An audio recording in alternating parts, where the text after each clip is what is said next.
Those things are critical. Again, glad to see everybody here. It's always great to travel this country. Great to be able to talk to folks all over when it comes to issues that matter. Um, Also, it's great. So it's so many people. We were sitting up eating lunch, and I love people when they come to me and they say, "Man, I really miss your show, and I wish you when you're coming back to television." I'm like, you know, I've had my own show for 16 months, and so we're sitting there, and one of the folks at the table, she's like, "Yeah, but I want to watch it on television." I'm like, you can watch an app on TV. You know. Oh no, but I'm old school. I'm like, my parents are 72, and they figured it out. So I don't get all these people who are in their 40s and 50s who don't want to own the fact that they didn't bother to read the manual. So that's what happens whenever you meet somebody. They really haven't read the manual. That's why they're trying to figure out what's going on. And then it's like, oh, YouTube. So where is she? She right there. So I grabbed the phone. I'm like, you got YouTube on your damn phone. It's sitting right there. I'm like, we're live at 6 p.m. Eastern. We restream it 8 times a day. It is not that hard. So y'all have really got to stop with this. Let me go get my grandkids or get me. I mean, I really need people who are 45 years and older to learn. It's not the future, it's the now. It's like right now. It's right. I'm telling you, it is. We get it all over the country. And Greg Carr was one of my panelists. He's chair of the Department of Afro American Studies at Howard University. He said when he went home for Christmas, he was like, yeah, all the young folks were setting up all the older folks their phones so they can watch my show. And so, y'all, this is real simple. We've had Roland Martin Unfiltered every single day since September 4th, 2018. We live stream 5 days a week all around the country. In fact, I'm live right now, right here. See, this is not hard. All you gotta do is just YouTube, click subscribe, go to Facebook, click notifications, go to Periscope, turn on notifications. You can see it right on your phone. It's okay to watch on your phone. You can cast it to your TV. And those of you with, and please stop saying you have smart TVs if you're not smart. And so, wait a minute, was it you? No. It was a trainer. She's like, yeah, there are those things at the bottom. I said, they call apps. She literally called those things. She's like, there are things at the bottom. They're apps. And so I can only imagine her hitting the remote control and hit the wrong button. What happened? The TV left. It's a struggle. So, but please, absolutely do that. We do some great stuff. I had to, last night's show was not my normal show because American Airlines did not get my bags here. Yeah, I'm wearing yesterday's clothes too. So I couldn't even so I had to do my show differently. And so, yeah, then American calls me this morning and say, hey, the bags are here. I'm like, shit, I gotta leave at 7:45. Leave them at the airport. Like, why y'all gonna deliver them? I see y'all in 7 hours. What? Gonna have me carrying the bags again. I'm gonna make them refund that baggage fee they charge me. That's what I'm gonna do. So it's all good. Glad to be here. It's not that cold. It was much colder at the NBA All-Star game in Chicago. It was like 17. Yeah, that was brutal. I mean, when Toronto was -5. So all people like, oh my God, it's cold in Buffalo. I'm like, Lake effect was a mother in Chicago. It was cold. So this is not bad at all. So, but again, glad to be back in Buffalo. I've been here a number of times. First time I came here is when actually we were trying to get TV One on here, and I hosted a reception here, and so glad to be back here. So let's get right to this subject at hand, and that is really what I consider to be a significant threat to the future of our country. And I put it in this, so let me put this thing in perspective, because I think part of the problem is that we have people in this country who are white, who are black, who are Latino, who are Asian, who are wholly ignorant of history, including people who hold master's degrees and PhDs, who really don't have an understanding of the depths of American history and how black folks and others have been completely frozen out of significant aspects of our society.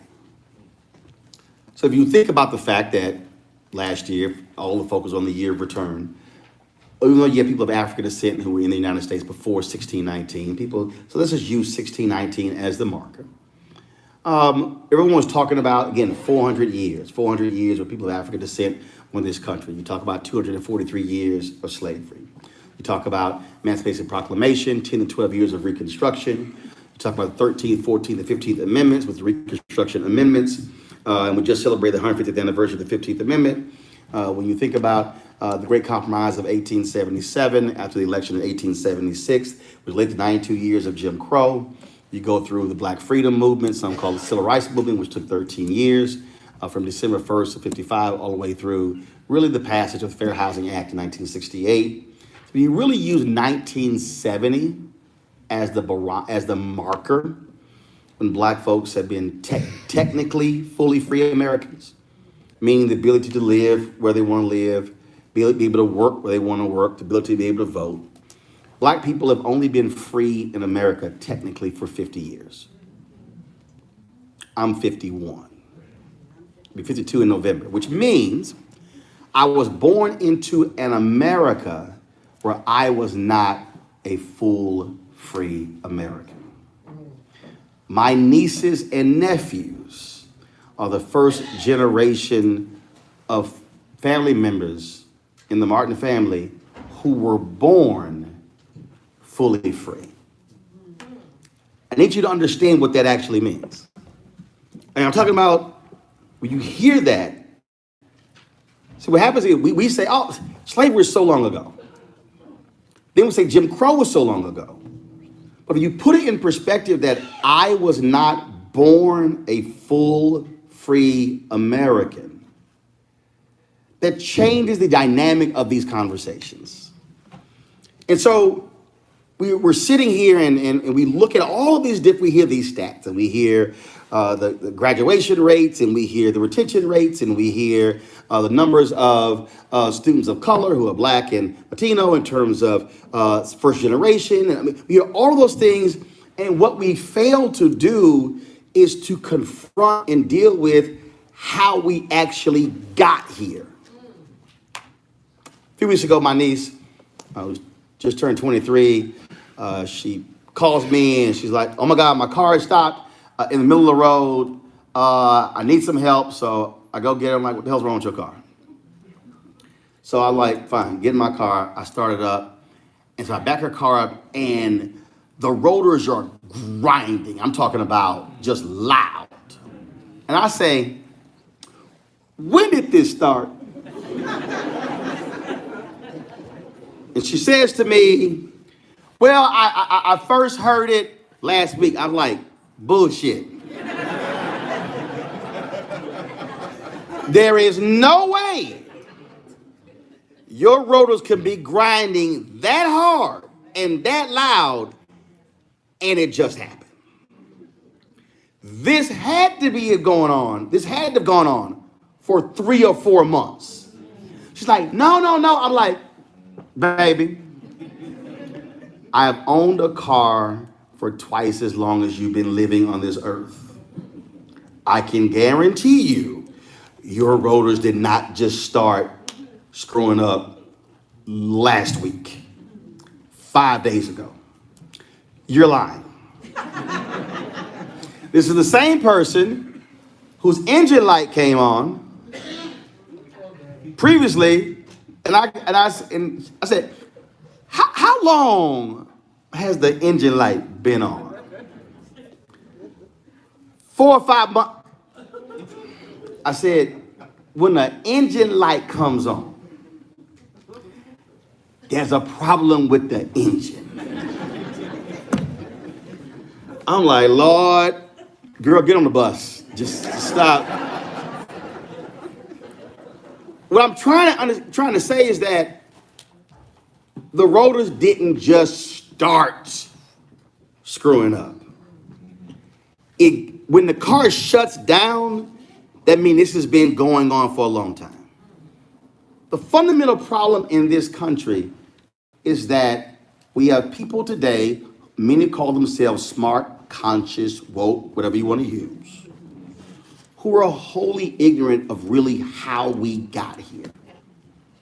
A few weeks ago when I was in Chicago, the NBA All-Star game, they had a newsmakers breakfast, and one of the people who was on the panel was Bryan Stevenson. If you've seen the movie Just Mercy, it's a movie based upon one of his cases.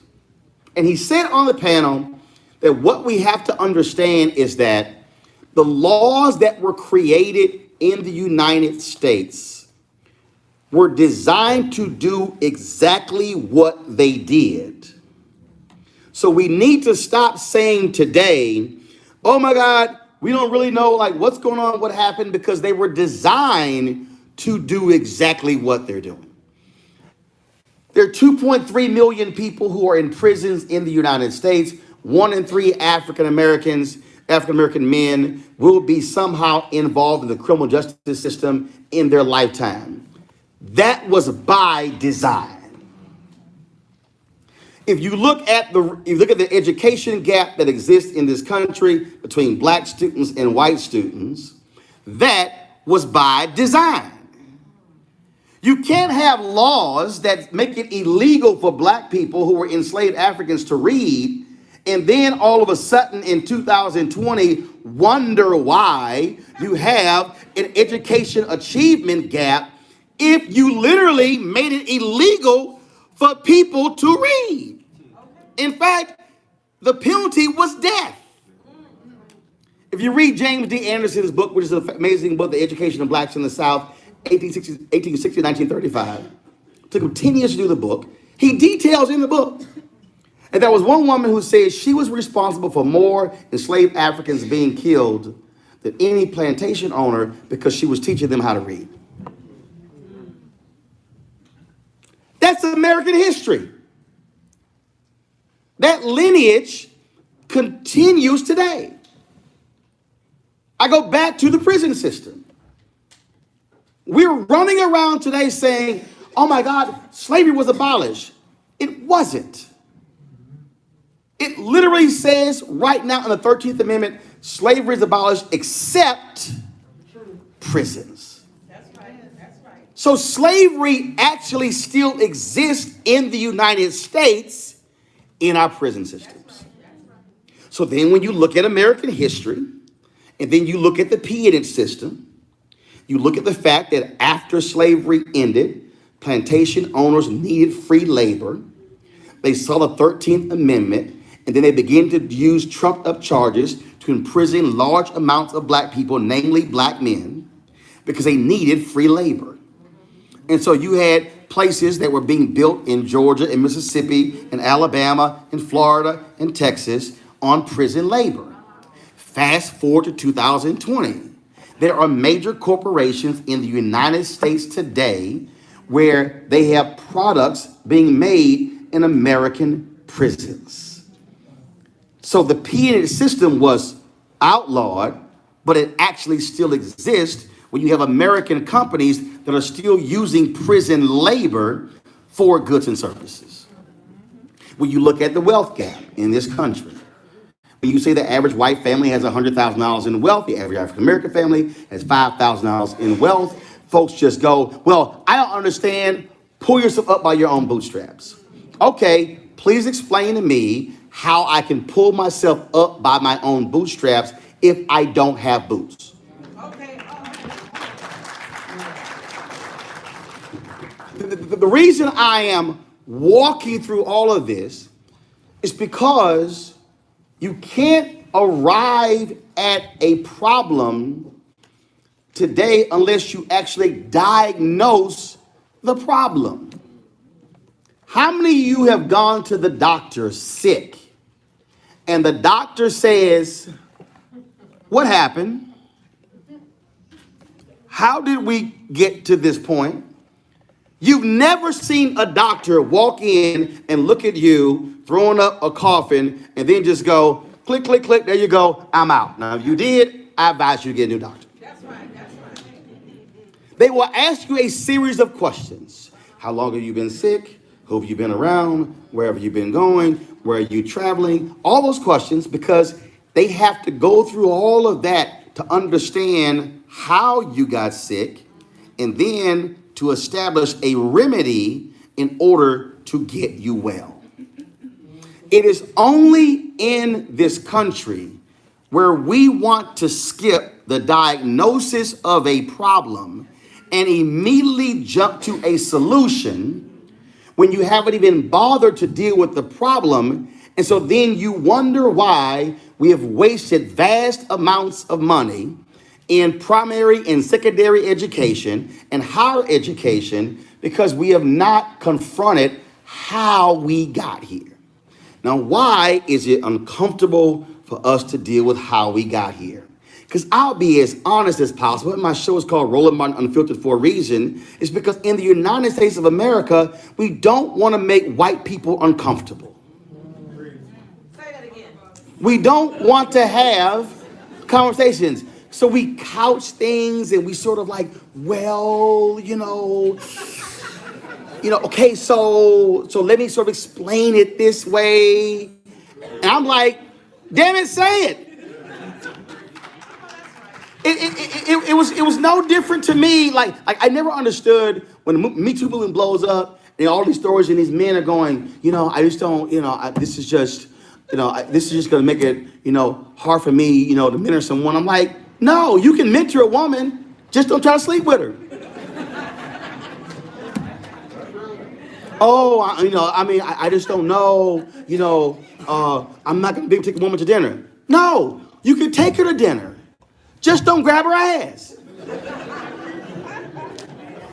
Like, I really didn't understand why all these men found this thing to be so damn hard. If they were absolutely perplexed, how am I going to have a woman in my office for a one-on-one conversation and I don't know what to do? Easy. Don't try to screw her. I didn't understand why this was hard.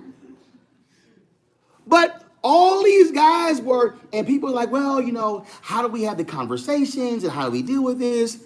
It is because in the United States of America, we've never, ever had a reckoning.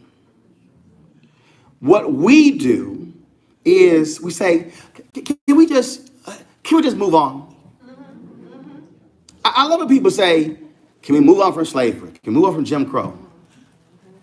You still got white people who are mad with 9/11, who have not moved on. But you want me to move on. And trust me, more than 3,000 people were killed. More than 3,000 people were killed with lynchings in this country. So when you begin to actually study the history, then I get the people who say, why you got to bring all that up? I can't deal with today unless I bring all of that up so I can then go, okay, how now do we deal with this? 1968, the Fair Housing Act was passed. And folks like, okay, Fair Housing Act was passed, yet here in 2020, we are still dealing with housing discrimination. When the Chargers moved from San Diego to Los Angeles, there were a number of Los Angeles Chargers players who faced housing discrimination going to buy expensive ass houses in LA. But America says, when you've now got lots of money, you don't have to face those things. Here were black ball players making several $1 million a year who were still being confronted with housing discrimination. So we can just throw out that money thing. And then it's like, just to solve this problem, just get your degree. Okay, so explain to me why a black college graduate makes less money than a white high school graduate.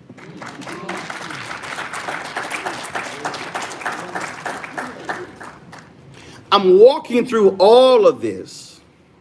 It's because we can't get to the question of how do we increase and retain black and brown students of color in higher education unless we confront and deal with what is happening K through 12.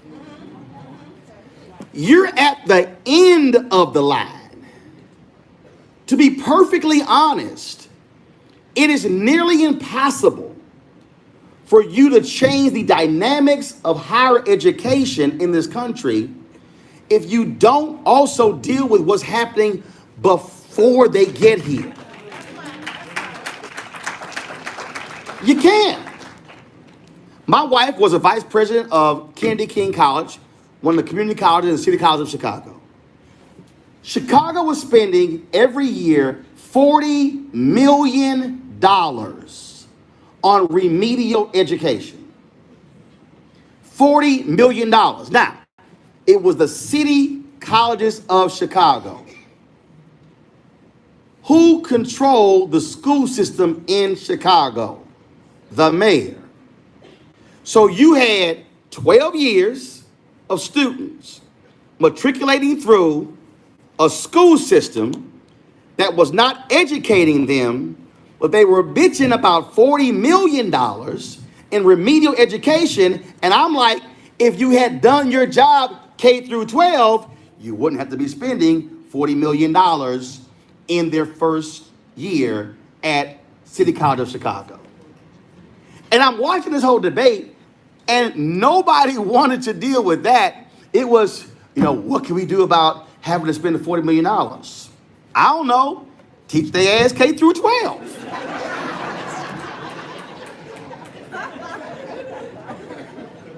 I just want us, I need us to understand the psychotic thoughts in America. And I'm using that word by design. I need you to understand that, y'all remember when the bridge collapsed in Minnesota? And all the people got killed? What happened after that? All of these stories came out talking about how reports had been done about the weak infrastructure of the bridge and how it was faulty and needed to get repaired. But nobody acted until the bridge collapsed and people died. Who remembers Space Shuttle Challenger blowing up in 1986? Many of us, for some of us, I was in junior high school. I remember when it happened, when it blew up. And here's what happened. People went, oh my God, Challenger blew up. Then what happened? We discovered that they had long known there was a problem with the O-rings and them freezing. And then, of course, them taking off in cold temperatures in Florida exacerbated that problem. What happened? Who remembers when Columbia exploded upon re-entry? The space shuttle. What happened there? Investigation revealed that NASA had known for quite some time that there were chunks of the space shuttle that was falling off, and it was bouncing off of the wings, and it was knocking off tiles, and then it was damaging the wings, which was making it difficult. And then all of a sudden, that's exactly what happened, large chunks. And so then when they came in re-entry, the space shuttle incinerated because the tiles had been broken off and parts had been exposed. In every one of these instances, they knew of the problem before the explosion, before the deaths. And then we said, we need to fix the problem after people died. The problem in this country is we seem to only respond to situations when somebody dies, when there's a crisis. When I sat there at the NBA All-Star game last year and listened to former South Carolina Governor Nikki Haley have the audacity and the unmitigated gall to talk about how the process they went through to take down the Confederate flag and this whole process, and I'm like, shut the hell up. It took 9 black people being gunned down in Emmanuel AME for the flag to come down. I said in the history of America, black blood has always preceded laws being passed. I'm like, so I give you no credit for taking the flag down, because if 9 black people had not gotten killed, that damn flag would be still up in South Carolina. I'm walking you through all of this because if we're going to truly confront this issue, we cannot allow death to be the reason for us to now then respond and act. And so we must be willing to have a different level of challenge to leaders in higher education, in high schools, in middle schools, in elementary schools, in order for us to confront this dilemma. Because what is happening is you are in essence doctors who others are delivering to you sick babies and then saying, you fix it. You have to say, no. I'm gonna need you to do your part. And so we have to then begin to say, if you're in Buffalo, now how are you properly engaging and pushing and prodding and challenging the Buffalo school system? Because what is the percentage? Where are your students coming from? Here? What's the percentage? 80%. Okay. First of all, you use majority minority. Just say white people. Okay, can we stop doing that? I love it. I love it when we sit on television, they say, how will black voters vote? Latino voters vote. Then they say, then voters. I'm like, no. Say white voters.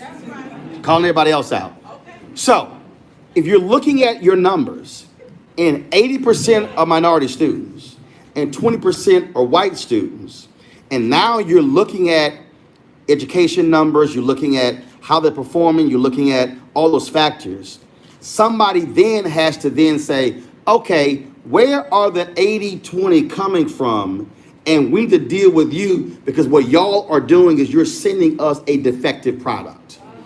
I see right now, somebody right here, y'all real damn emotional and you sensitive. And somebody's like, do you really have to call our students defective? Yes. Because I have to use the same language that we use in America for everything else. If you buy a defective product, you are cussing somebody at Best Buy out. No one in this room is buying a defective product and going, I can fix it. No. You're taking the defective product back and said, damn it, give me something that works. So what we have to be doing is we have to, with our assessments, then saying, we got to deal with the product that you're sending me, because that's the issue.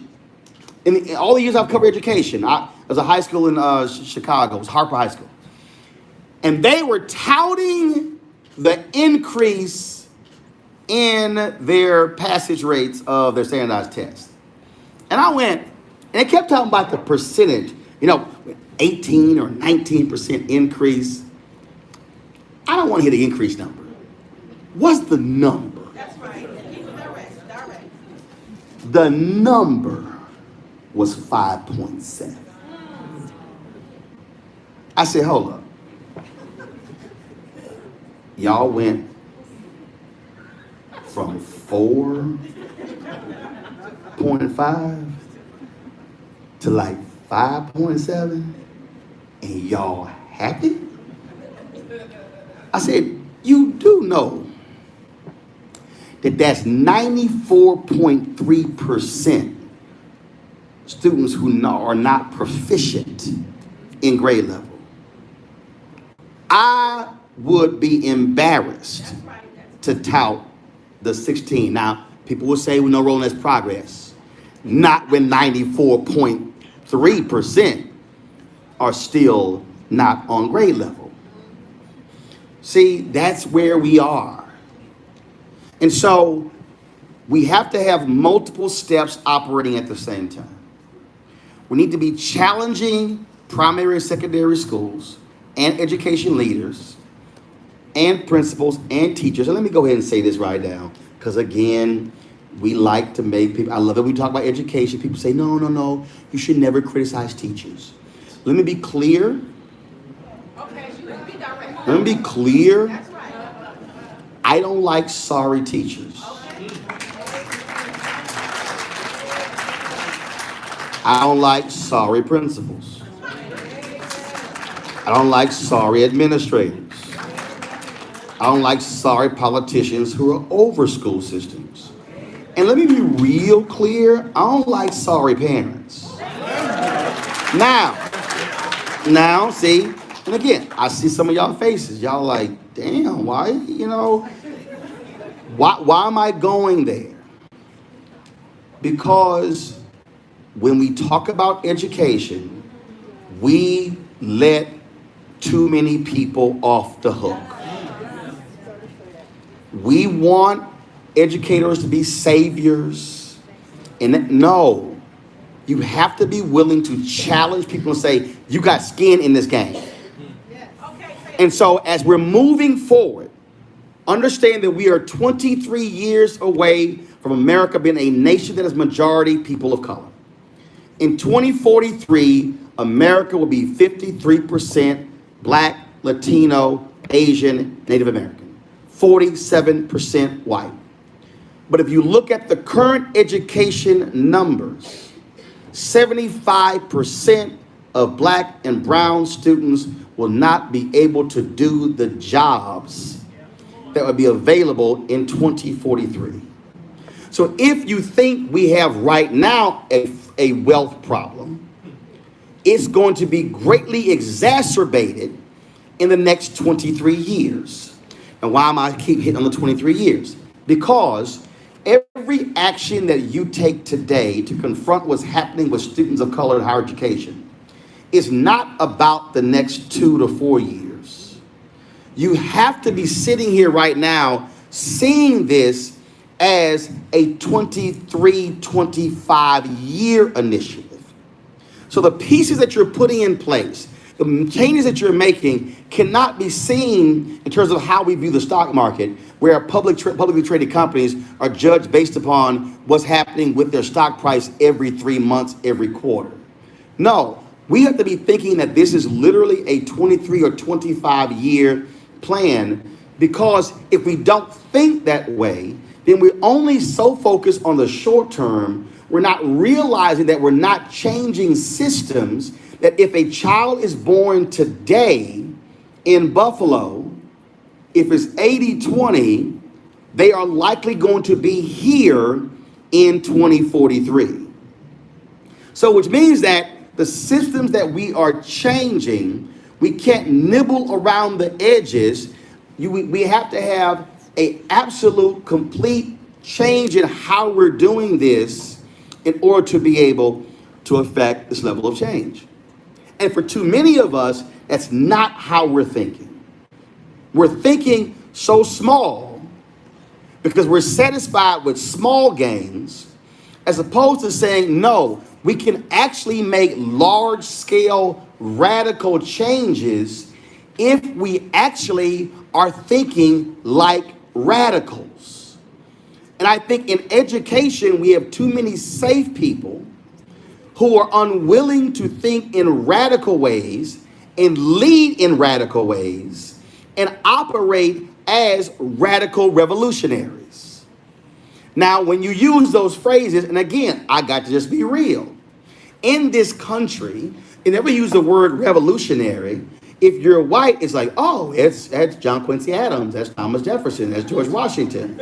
But then you say radical revolutionaries, they think, and they talk about black people, they like, oh, damn. Black berets, leather jackets, and Black Panthers. I'm just being real.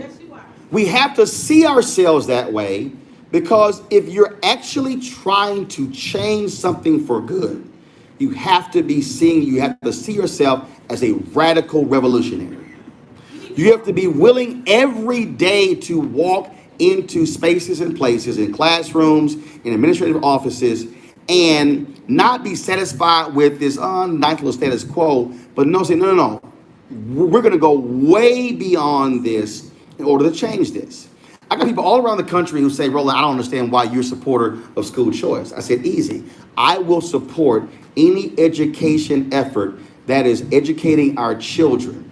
Public school, traditional, charter school, magnet school, private school, online school, home school, technical school. I don't give a damn what kind of school it is.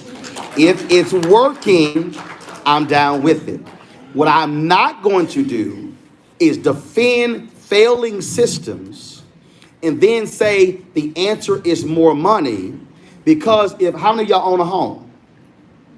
If you own a home and the foundation of your home is jacked up, it does not matter how the great furniture you put in your house. Come on now, say that. It's going to be a big ass crack in that wall. Your crown molding is going to be jacked up. And you're trying to figure out, why is this house shifting? Because your foundation is screwed. And that's what we have continued to do. What we've done is we've also run away, like all the people talking about standardized testing. This is real simple. You can't know where your students are unless you do some level of assessment walking in. The NFL Combine is going on right now. Do you know what that is? A standardized test. 40-yard run, vertical leap, bench press, shuttle drill, catching. They want to see how your hips turn. They want to see your hand-eye coordination. It's all a test.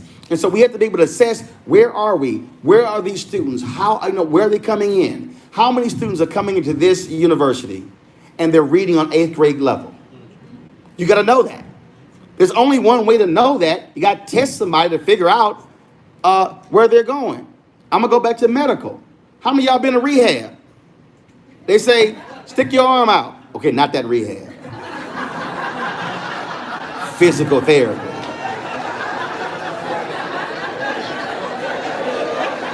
See, some of y'all like, damn, how you know? Then nobody want to tell on themselves. So when you go to rehab, they say, stick your arm out. What are they measuring?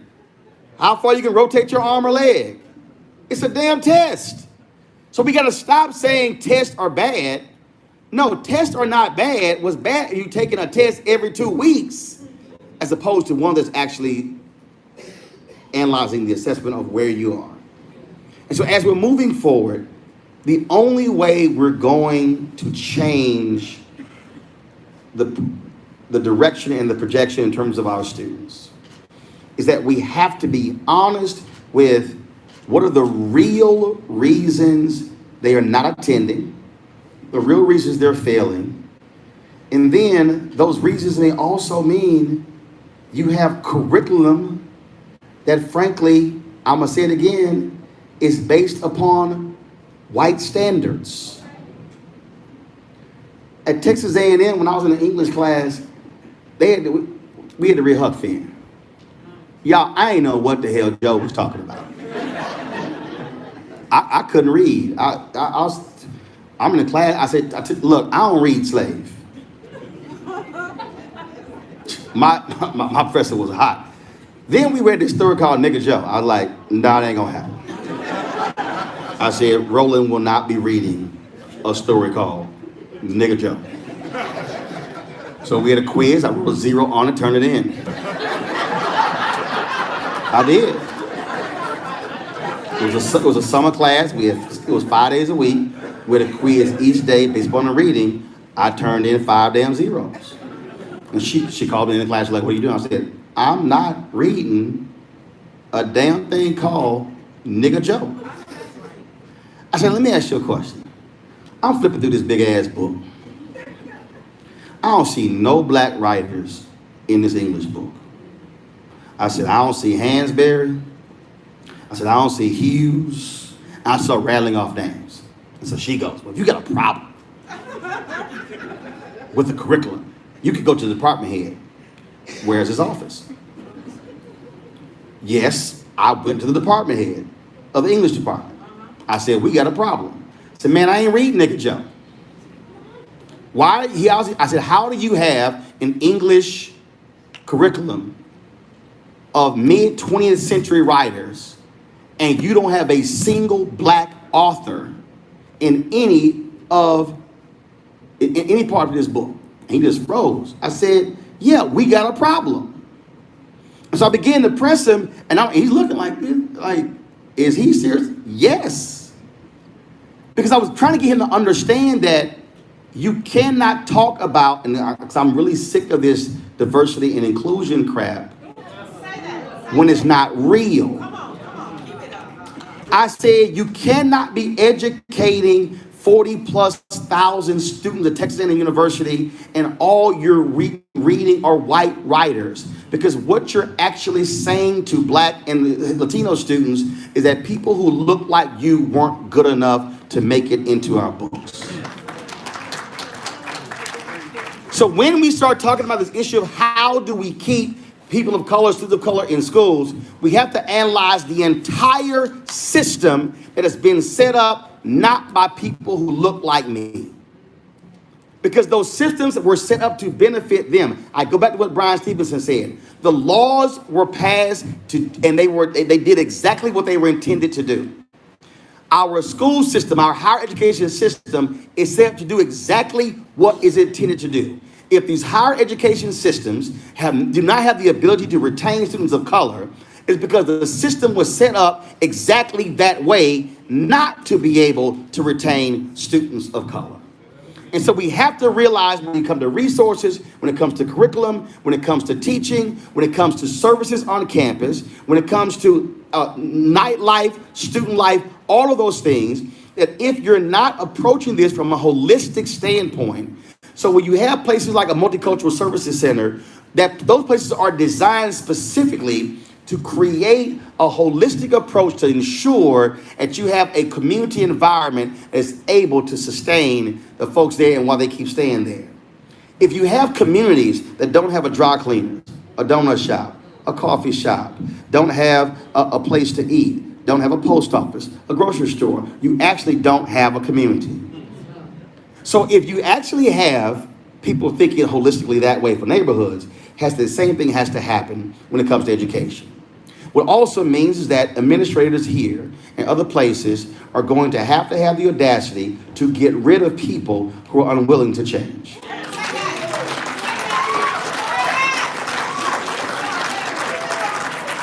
Now, I know all about the protection of jobs and all that crap. But I fired many people, or I phrase it a different way, I moved them to their own divine good. I have prayed many people away. Don't think for a second, I will not oil somebody's desk down. Some of y'all who don't know nothing about that, just ask the person who's clapping and say, what did he mean by oiling somebody's desk? I am not talking about a massage. But here's what I mean when I talk about that. Part of the reason systems don't change is because systems are actually run by people who are unwilling to change. And so leaders have to be willing to come in and say, I need y'all to go. I need you to move. Because that's the greatest deterrent to change in any system. You have to be willing to tell some folks, it's time for you to go. That's right. Because you're standing in the way where we're trying to go. Which also means that, like, how many of you are actually administrators, who are professors, teachers, administrators? Raise your hand. Which also means that you need to have some honest conversation with your colleagues. Come on. Talk about it. Now, if they're in the room, don't raise your hand. But how many of y'all, all y'all just raise your hand, how many of you, I want you to be real honest, how many of you know some people sitting right next to you and every day you like, oh, I wish their ass don't show up. Be honest, how many of you know that there are some people who got no business in classrooms? Now I see some of y'all like, I'm being real. I'm being real. I am a journalist. There are some people I don't want in my business. And I've told some people, you got to go. Because you suck. And you're bad. Even she cracking up laughing. You're supposed to be signing. You ain't supposed to be. You ain't supposed to be audible. She signed. She went, ha! You didn't think I heard that, huh? I was like, you're supposed to be quiet. But I'm being real. This system, this school is not going to change if there are people who are impediments to progress. And you can't just hope the school president or the head of HR or the chancellor or the provost or the VP. No, you got to have other people who say, man, let me holler at you. Your ass lazy. And frankly, you are doing a disservice to the students who are in here. Now I'm just coming to you as teacher. Man, look, go get reassigned somewhere, retire, leave. No, I'm being real. Because this is the problem. Because when that person encounters a student of color, they don't give a damn about that student of color. They don't care about their future. Then that one professor could very well be the reason why that student does not return the next semester.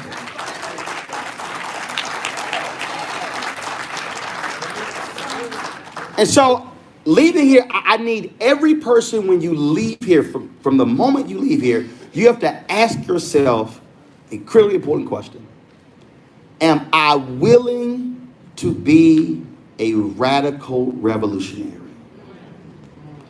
Am I willing to see and look at a system and say, I will do my best to tear down this failing system and work to erect a new system for a new future for the students who are coming in the next 10, 20, 30 years.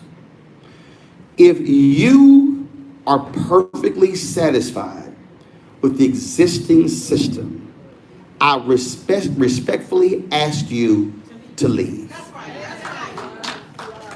Because the only way we're going to change any of these numbers, the only way we're going to completely change the future direction is if we have white people and black people and Latino people and Asian people and men and women and Christian, Jewish, Hindu, atheist, you gay, you straight, you trans, bi, you poly, I don't care what you want to go. You can pick any category. I don't care what gender, race, what, doesn't matter. If you are happy with the status quo and you know it's not working for 80% of those students, and then you know we're going to be a majority of people of color, then you have to be willing to say this has to end. And Ella Baker was one of the greatest community organizers, grassroots activists. Most of us have never heard of Ella Baker because we only hear about Dr. King and Fannie Lou Hamer and Ralph Abernathy. But Ella Baker was a continuum who worked with progressive groups in New York, in this state, who worked with the NAACP, who worked with SCLC, who worked with SNCC all the way through. Ella Baker's philosophy, and the reason she and Dr. King clashed, and you read Barbara Ransby's book on Ella Baker's phenomenal book. Ella Baker believed in pew to pulpit. King believed in pulpit to pew. He felt leadership drove the pews to go where we need to go. Baker believed the pews drove the leader where to go. You are the folks sitting in the pews. The university leadership are the folks in the pulpit. You should not and cannot wait for university leadership to craft the plan and come up with the agenda.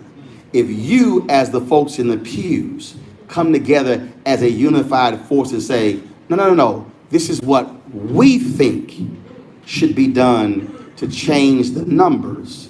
We need you to implement what we think is best because Y'all come and go. We're here. We're the troops who fight on the front line while you are sitting here in a back room planning.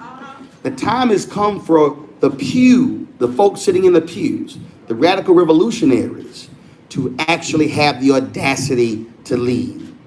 I have never waited for permission. I have never waited for somebody to say, you go ahead and do this. I've always dared to challenge anybody, leadership or the folks sitting next to me, if I know what's best and where we're going. And if you look at American history, the only time this nation has ever changed is when radical revolutionaries dared to challenge power and did not bend or break in the face of power. They literally said, you can hit me, you can yell at me, you can cuss me out, but I will not bend or break. The work that you're doing right now is going to determine the future of America. Right now, the people you're educating right now will be 43, 44, 45, and 48 by 2043. When they are 43, 45, and 48, they're going to have children who are likely between the ages of 15 and 25. So what you do today changes them, which changes their children, which then changes their children's children. So you better think about this not in terms of what I'm doing today. You better think about this in terms of how I'm literally impacting the next 3 generations of people in this city. Thanks so much.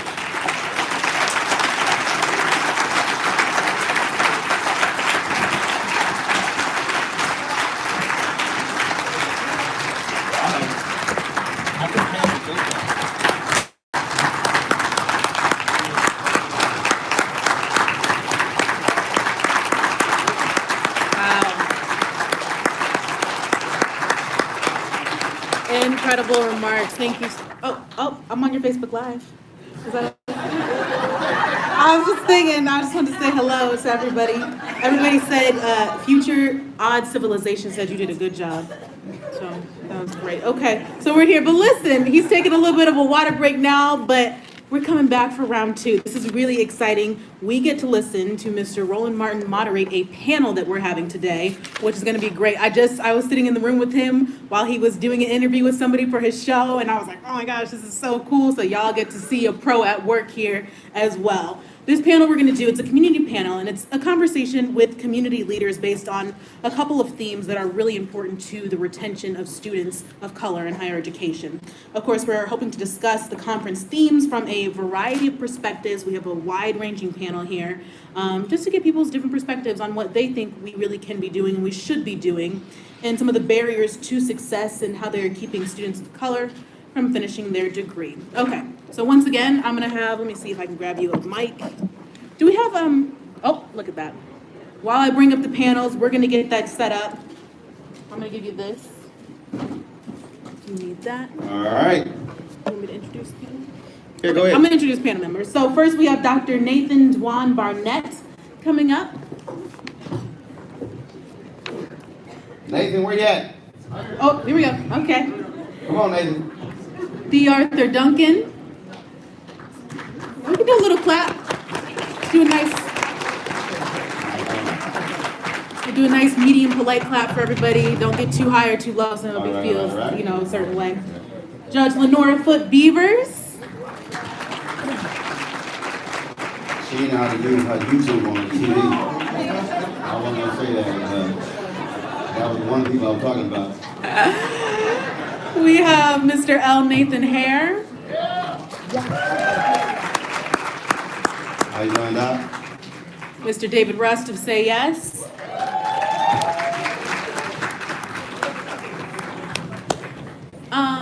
Did Pastor Staples make it in, or still no? Yeah, okay.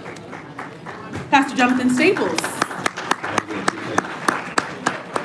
John stepped up and did a great prayer for you this morning. I want you to know. He helped us out. It was wonderful. Appreciate We have Is that it? No, sir. No, sir. We have 3 more here. We have 3 more? we sure do. But this one's a big one. We have our Assembly Majority Leader, Miss Crystal Peoples-Stokes here. I was about to say, you named like 5 men in a row. I'm like, We sure did. I don't know. We got Judge, the Majority Leader. We got him. Mr. John Washington. Oh no, there's Another dude. my bad. That was my bad. 2 of the most powerful women we have, along with some great men. And finally, we have Dr. Marcus Watson. Another dude.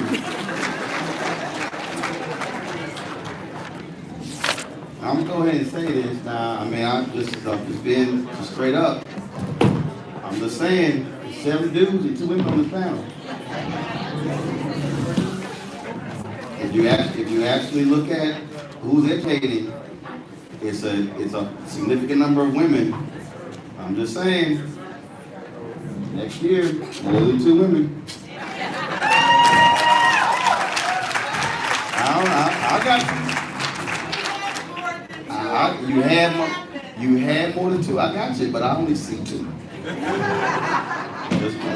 I got you. I got you saying. Just saying. All right, y'all good? Do y'all need those big old centerpieces on the table? Like, is this a banquet? Why don't we ask some of our women administrators, our female administrators from the presentation to join us? It's your conference? Who's interested? And who else from this morning's presentation? All right, give me 2. Give me 2. Because we already got 8 people. All right, so here's how this is going to work. While they're coming down, we're going to do this here too. I'm going to sit this over here. So they can actually see and hear the whole panel. There we go. All right. I don't believe in sprinkler heads, so when I throw a question out, anyone can answer. So that's first. I need chairs. That's first and foremost. Type comments. How much time do we have for the panel? We have, 2:39. okay, we can go until 3:45. Okay, Is everybody good with that? Questions. We're taking questions from the audience, correct? Right? Taking questions, right? Yeah. Okay, cool. We have pre-prepared questions, and we're going to take some from the audience as well. What prepared questions? I'm going to Oh, get one no, I don't need prepared questions. Oh. I knew when she handed me that office, she's like, just get the envelope. Yep. I got them. So, pre-prepared questions are called guides. My staff gives me questions for my show. I don't read the questions. Well, let me say this. Our librarians work very hard I got you. putting together. Could we use at least 2 or 3 of them? Maybe. Okay. I've been 3 months, I didn't use a single question from my staff. And I read one and like, oh my God, he asked me a question. Okay. So I'm gonna throw this out and anyone can answer. We can get a chair, we don't want you. I'm gonna throw this out, anybody can answer this question. But what I want to hear first, 2 or 3 people, give me an example of a student who came to you and who said, I gotta go, I'm leaving. I can't stay, I can't take it. Tell us what happened. Anybody, just give me a sense. Go ahead. I can give you one. Make sure you got the microphone. I can give you one. Got the microphone. Thank you. I can give you one student who came to my first class. Everything was going great. He actually took home a take-home reading check for us. But he sent me an email and said that he couldn't come back to school because he couldn't make his schedule work. So you can't make your schedule work. You got your schedule a long time ago. How would you not be able to get your schedule work? But this was a student who was literally supporting himself. He has a mother, but his mother worked enough, made enough to be able to take care of their 3 other children. just didn't have any money she could put into him and his education. He had to do this by himself. So he's literally working full-time. And his employer added another hour and a half to his schedule. So that took away his ability to be able to get back and forth to school in the time frame that was available for him. But I was able to work something out, with our department head to work his schedule another way. And we were able to keep him in school. He had to come out of my class, and that was part of the conflict. Mm-hmm. But because there were people that were willing to help him and find to go to what they call going the extra mile, they went the extra mile for him, and it worked out for him. Got it. Anybody else? Go ahead. For more recently, I work with in the Educational Opportunity Program, and I have students who, of course, they come to us and say they're disadvantaged, but I have one student in particular this past semester who did not come back or could not come back because he was in a major that he felt that he didn't belong to based on he was a black young man in his class, in his surroundings. And so because of that, he wasn't successful last semester. He didn't do well in his classes because, and I spoke about this earlier today, that belonging, that sense of belonging, he felt like he didn't belong, he didn't connect, and because of that, he didn't do well. So he left this past semester, and I'm working with him now to bring him back to help him find the right major so that he can, be successful in higher ed. Anyone else? I'll just say that I had a student who's actually here at this conference now, graduated from SUNY Eerie just a year or so ago, and was really challenged because he found out his girlfriend was pregnant. And I don't know if he would want me to call him out, but I'm just so very proud of how he was debating about whether or not to continue in school, take a full-time job, continue on to his four-year degree once he left SUNY Eerie. But because I'm not a full-time faculty member, I sometimes feel like I might not be equipped to handle some of these situations, but I realized quickly that my own personal challenges and struggles, I was able to help him. And I think that's what it all boils down to for me, giving these students the support, the advice, the guidance, giving them the resources that they need in order to handle some of the challenges that they have. And I am proud to say he graduated and he is now at UB and he's still working full-time and he is still taking care of his child. So for me, I'm just so proud of him because I know that with our support and our guidance, we can help many students get through the challenges that they have. One more. So this was a failure. I talked about a success earlier, but Daniela was a student who was succeeding in health sciences at UB, but she was struggling socially and personally. We had connected with her, we thought, just in time. We connected with folks in career services. And we had her part of a dinner conversation series. We were connecting with other adults on campus, other resources that would help her succeed.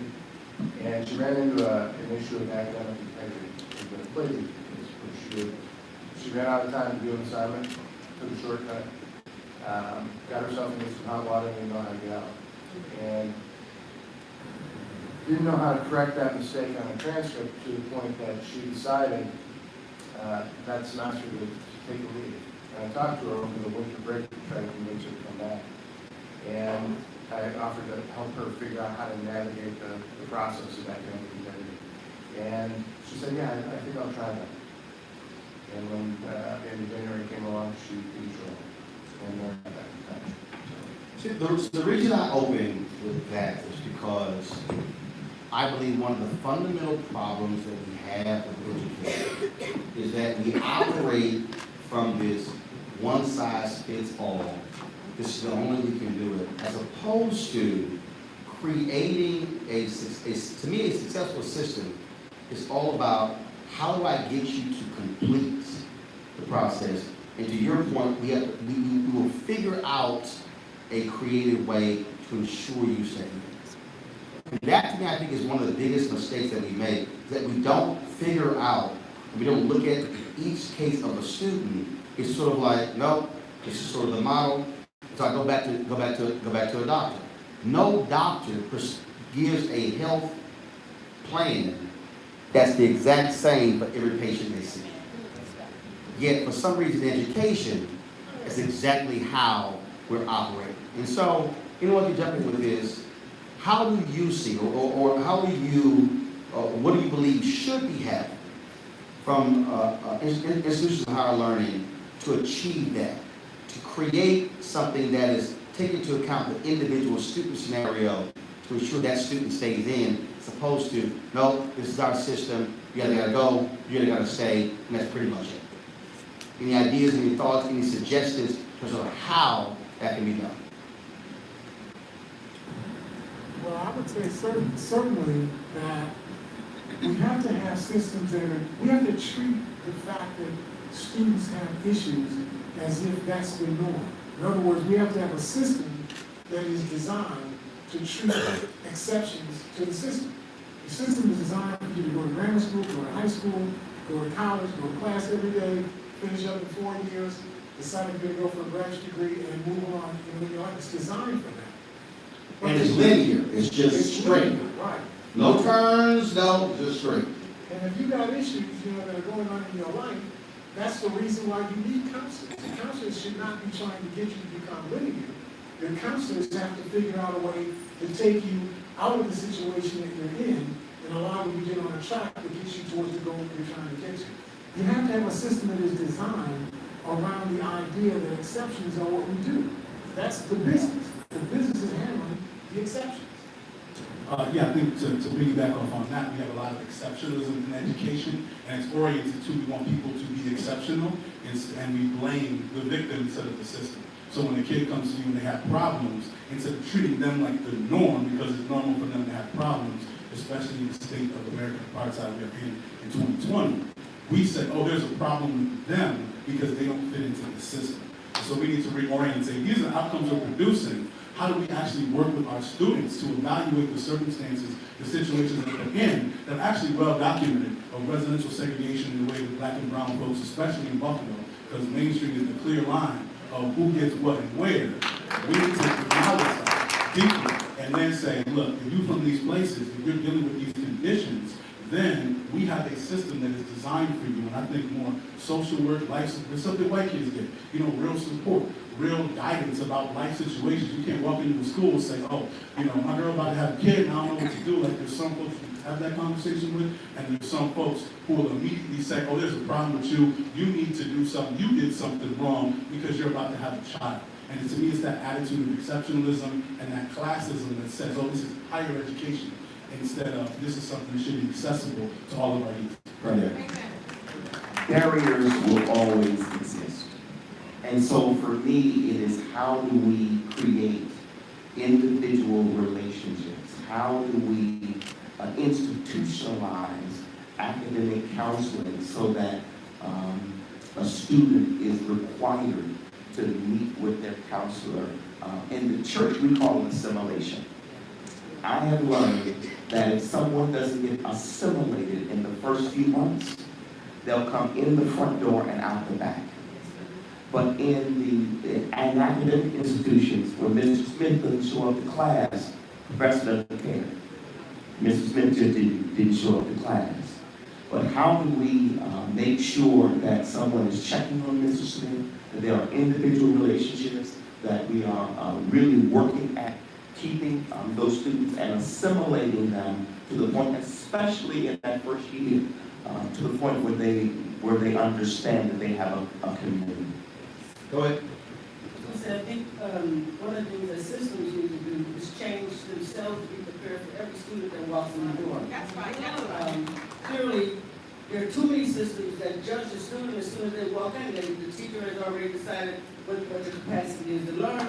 They already decided how your home life is, what kind of community you come from, and because of that, they put you in a framework that limits what they're going to give you, and therefore what you're going to be able to receive.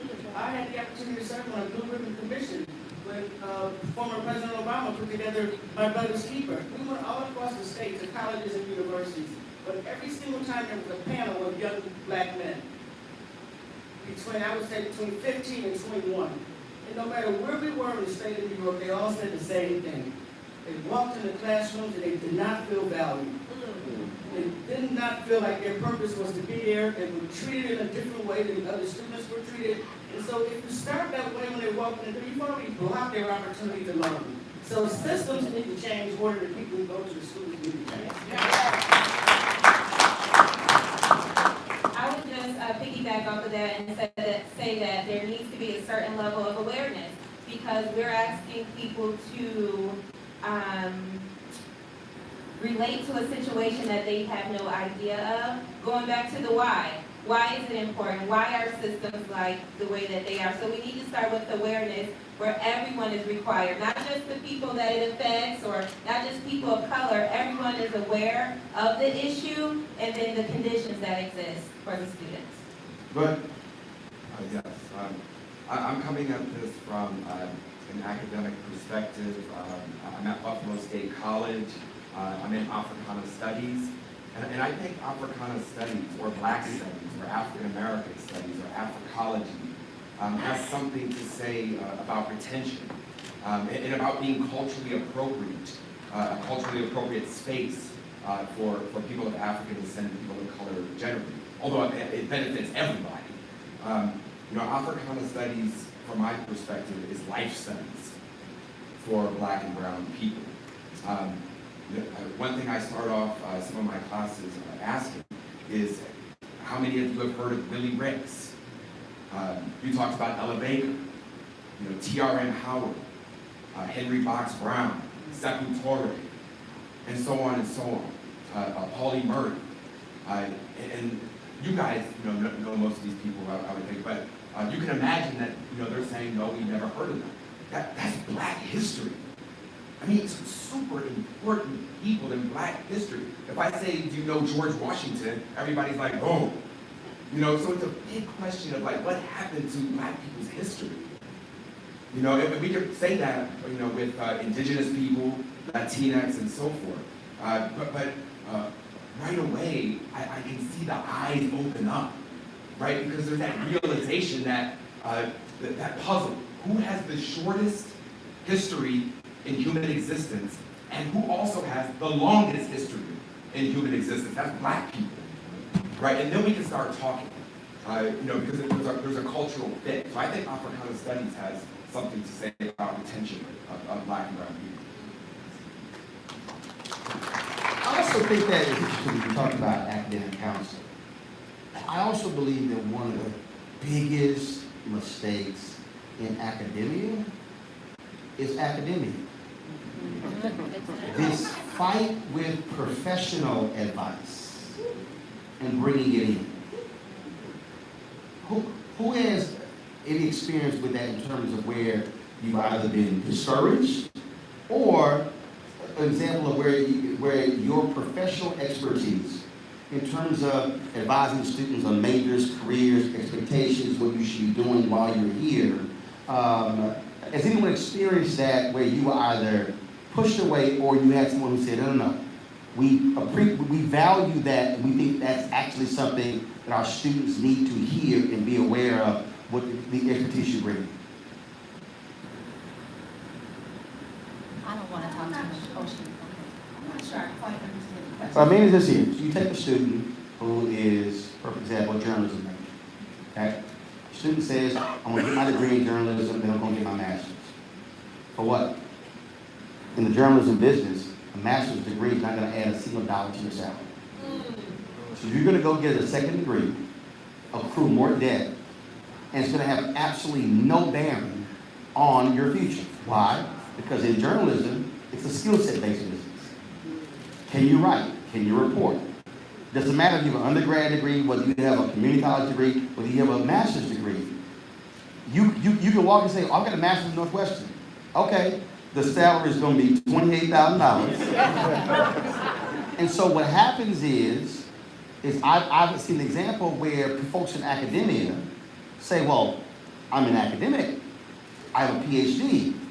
Yeah, but you ain't covered a damn thing. So you actually can't give a student a level of expertise because your expertise from an academic perspective versus, no, this is what I did when I covered the 2012 National Convention and this happened. And I think part of the issue, for me in academia, as somebody with a sister and brothers who've been teachers, and also how my relationship with the university, I was once an academic professor, is that there's this fight with professional expertise compared to academic expertise. And we're turning students out who know the academic way and they ain't got a damn clue what happens on the job. I hope I cleared that up for you. And as the academic, I think that there's some flaws in there, right? And the flaws is that if you're academic, you have no expertise. No, I didn't say that. So, But most, if you start breaking it down, if you look at in terms of areas, there are a number of people who I've encountered who have been in academia who do not have real world experience. They have academic experience. And an academic experience is just, you ever see the movie Back to School?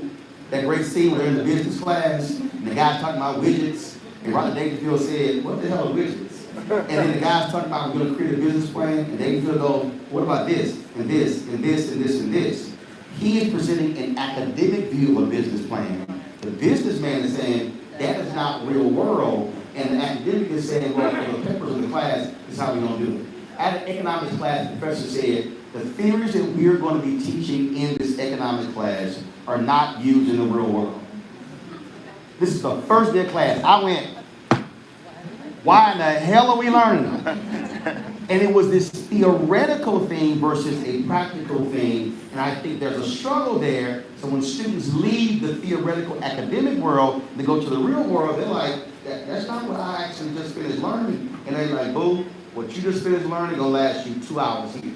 And that's what I'm asking. How do you bring those two together to serve the needs of the student, not the system? well, here's the deal, is that I truly believe that academia creates the critical way in which for them to be in the positions in the workforce in order to make good decisions. So I'm always going to argue for higher education and always the theoretical underpinnings of how do you practice the work that you need to do. Now, what I really think you're trying to get at is that students have to have practice in what they're learning. And those are the internships, right? Those are the study abroad experiences. Those are the paid summer jobs. Those are the things that balance the students. And then when they graduate, they can actually get some positions that are in their field and they can make money for it. No, that's not what I'm saying. Because as a social worker, right? As a social worker, I'm a practitioner and I'm an academic, right? I have the work experience and I have the theoretical understanding of how systems work. So I'm gonna push back on that. That's fine. Right? But the reason I'm laying that out is, again, what I'm looking at is, I had this big debate when I was speaking at Stanford University, and I said, look, I went to school, I went to college to get a sheet of paper to go get a job and get paid. The professor's like, oh my God, I can't believe you said that. I said, I'm sorry, can you explain to me what the hell I was doing there for 4 years? Because my mom and daddy were like, I need your ass to go to school, graduate, get that damn degree, and get you a job. I said, now, my view lined up with mom and daddy was saying.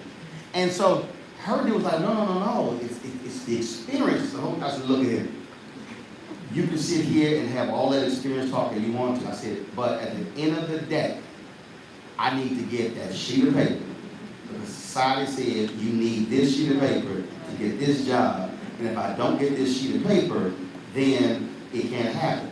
And I had these conflicts with professors. Because I had one guy, I'm talking about we had some serious conflicts. Because I had one professor in some English class, and I was working in a newspaper, trying to put that bell up. I don't know what y'all doing.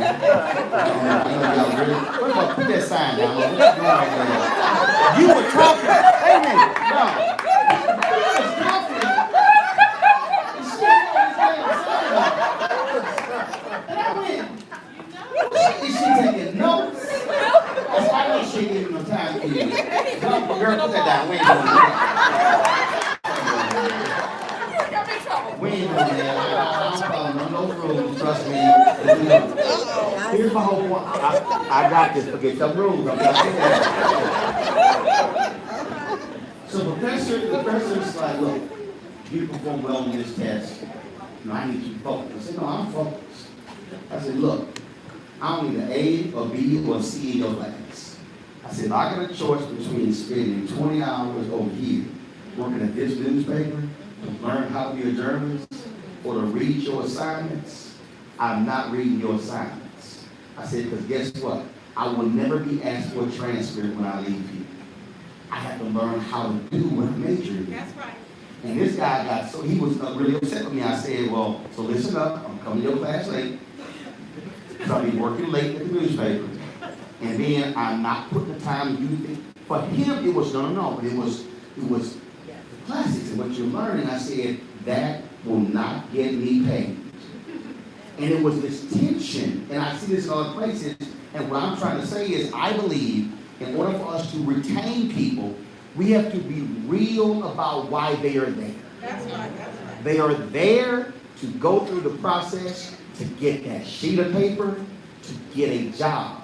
And I'm saying there shouldn't be the tension between just this way or this way. I'm saying the forces have to merge to make sure that that person understands that this is what you need to do to get out to be successful in life. And that's, in my experience with multiple universities, that they struggle with that. And I think it hurts the student because they're not getting the professional expertise. They're only getting the academic expertise, and they're lacking in this area. That's why I posed the question. That's why I'm curious to know what kind of examples where you have those forces merging. That's all I'm Right, so No. That's why I asked for the examples. Let me speak to something.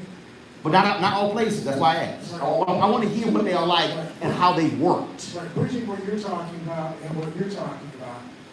Some of the things we need to do, we have to get kids ready long before they get to college. We have to get kids ready before they get to middle school. But one of the things that we need to do in the course of getting kids ready is kids need to see real people who do real things, who come into their classrooms and talk about those real things. And I say this for a number of reasons. It's not just that you're trying to expose them to particular jobs or careers. I know that we always say what we're doing when we do that, but that's really not the deal. The deal is that a child finds out that I grew up in the period projects, that I grew up in a household that had 4 people in it, made $41 a month, that in my own block, there were 2 people who got doctor's degrees, one of whom is a judge right now in this community. We went from nothing to being some things, some big some things, coming from a very deprived environment. So when I talk to a student about my background, he can see me or she can see me in their background. Listen, you did what? Your daddy was what? Your mama was what? You did? That was your sister? And so on. And that creates an ideation in young people's minds that they can do something. Because I gotta tell you, when you come from nothing and have not seen anything and there's nobody around you done anything, everybody around you was laying down and wasn't making it, in terms of the, big professional accomplishments in the world, when that's all you see, you don't know that you can do. You see people doing things, and what really goes through your mind is, I can't do this. I can't get from being somebody learning arithmetic to being somebody who's an engineer who's doing hidden figures. I can't see that in my mind. Right. But if you talk to me, and I see that you're my cousin, you're my sister's husband's brother, etc., then I see you as a part of me. I can touch you, I can talk to you, I can feel you, you're real. I think that's what makes it happen. And that's some of what Mr. Hare was saying. But earlier you were saying about the professor and the practical part of it. Like professor, they may not be equipped to be able to kind of talk to you on that level, the practical sense of it. That's all they know is academic. But basically, especially from an African American young black man or a minority perspective, as Nathan Hare was saying, we need someone that's practical, that's on the ground level, on the floor, that has experienced some things. As a brother would say, I need somebody to keep it real with me. Right. And basically, and that's the one thing that one of my things that I'm here for, because I'm a convicted felon. And I did 3 years in federal prison, and I was able to come out of prison and become an attorney. So when we talk about doing stuff that nobody else did, and like Nathan coming from the Perry projects, and now people can point to him and say, look at Nathan doing. Now people from my neighborhood down the way, they can say, well, I grew up with Tone, and we used to sell drugs together, or we went to jail together, but now he's an attorney. You know what I'm saying? And I can relate to these young men that's saying, look, I did what you did. You can turn it around. I did it. You know what I'm saying? As a criminal defense attorney, and that's what I do. I, as well as defend them, I also tell them, I was there when you were at it. We can change this. We can change this around. So it's practical because you can't feed me the BS. You can't tell me you can't do it or give me no excuses because I've been there. You know what I'm saying? So, and that's one thing we have to relate to these young people. And when I came here, I graduated in 06. And I had a professor that asked me what I was about to do after I graduated from ECC. And it was a relationship that I bonded with him, that I was able to tell him, I trusted him to tell him I was a convicted felon. And that's one thing you gotta have from a professor to the students. The students are vulnerable. And they gotta be able to know that they can have some issues and they can trust you with that issue. And not be judged. Yeah, you're not gonna be judged. And so when I told the professor I was a convicted felon, he didn't turn away from me like, oh, get away from me like you convicted felon. And he asked me what I wanted to do, and I told him I wanted to be an attorney. Right. And he embraced it, and he looked into it for me. And if it wasn't for him, I may not be current attorney. Right. That's how it works. As one who graduated from Stanford, I don't think the two have to be diametrically opposed. Right. And if academic institutions see their job as getting people to think critically, being able to think critically and think on your feet and make smart decisions, it is, I am in a profession where all that I learned in seminary, I can't use on Sunday morning. Precisely. Folks don't care about that. And so I've got to be able to take that academic learning and keep it real, make it relevant, and make it live. And so all that does is give me the ability to think critically. And again, I know, and I'm gonna jump in here, in terms, again, just this sort of this thing that happens, especially when we talk about in terms of black men and keeping them engaged. I remember when I was at Texas A&M, so we had a writing assignment, and so it was a 15-minute class. So I came in 15 minutes late, got 15 minutes late. I did. So Simon came back. See, she's shaking her head. That's right. But see, no, I wouldn't have. Because when I explain what I'm about to say, you're gonna be like, damn, he good. She turns to Simon back and she says, no, I didn't talk to you. I said, all right. Made an 84. She said, you applied to yourself, you could have made an A. I said, I don't care about your A. I said, what I need you to understand is that when I leave here, I'm going to be put in a situation where I'm going to have to write a story in 20 minutes. I'm going to take a set of facts and on deadline, write it in 20 minutes. If I never practice how to take a set of facts and write it in 20 minutes, then I'm not going to be able to be an effective reporter. So what you explain to me is how to make an 84. So the next assignment, I'm coming in 15 minutes late, leaving 15 minutes early, I'm going to write the assignment in 20 minutes. See, she was only thinking about that test. I was thinking about when I walk outside that door, I'm at the newspaper. And it got to the point where I literally told her, I said, let's just do this. Why don't you teach them? No. Because what she didn't understand is I knew exactly where I was going. So that was the reason I got promoted 3 times in my first year and a half of my business. Because what I did was I took a classroom setting and made it real versus go, oh, I got 50 minutes.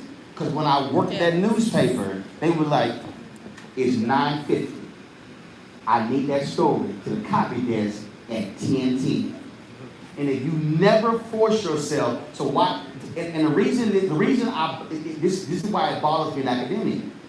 Because in sports, there's a reason they practice a 5-second drill. So it's amazing how we laud at athletes for conditioning their minds for game situations. But then we think it's strange if you're not an athlete. And I think what is happening, especially with a lot of black men, is that they are coming to academia with a whole different view of how it works. You've got to have somebody who is creative enough to see that and say, you know what, you different. So I have to teach you different than her or him, and that versus that whole sort of, no, this is the only way we're going to do it. And so for that particular professor, because you know it was something when I was inducted to the Ring of Honor, and I was kind of like, I tried to tell you. To me, this is the question, what is the purpose of education? Is the purpose of education educating them to get jobs? Is the purpose of education to give them experiences about their thoughts, and that gives you privilege? Now, you were trying to get out. A lot of people are trying to get somewhere in life, and some people are already at somewhere, and they just want to have some experiences. And we put them in the same position, and then we evaluate based on the experience-based perspective. So how professors and people get evaluated, they're not getting evaluated on how they related to a person and get them onto the job. They're not getting evaluated on how they relate to people of color. They're getting evaluated by the papers they write and the accreditations they get and all these things. So if we want something in American capitalism, we got to pay for it.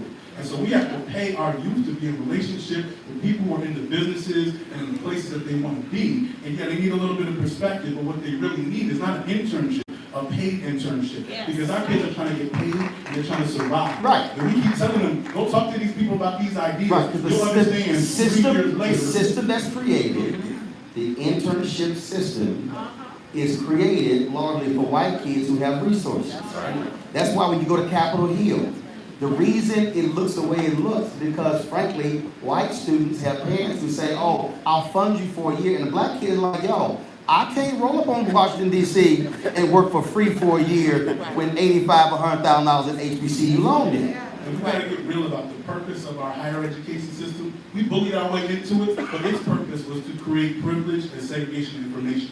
Now, we gotten into it, but the system's still better. And we have to change the way that it works. So let me throw this out here. So I would love to hear this from y'all on this one here.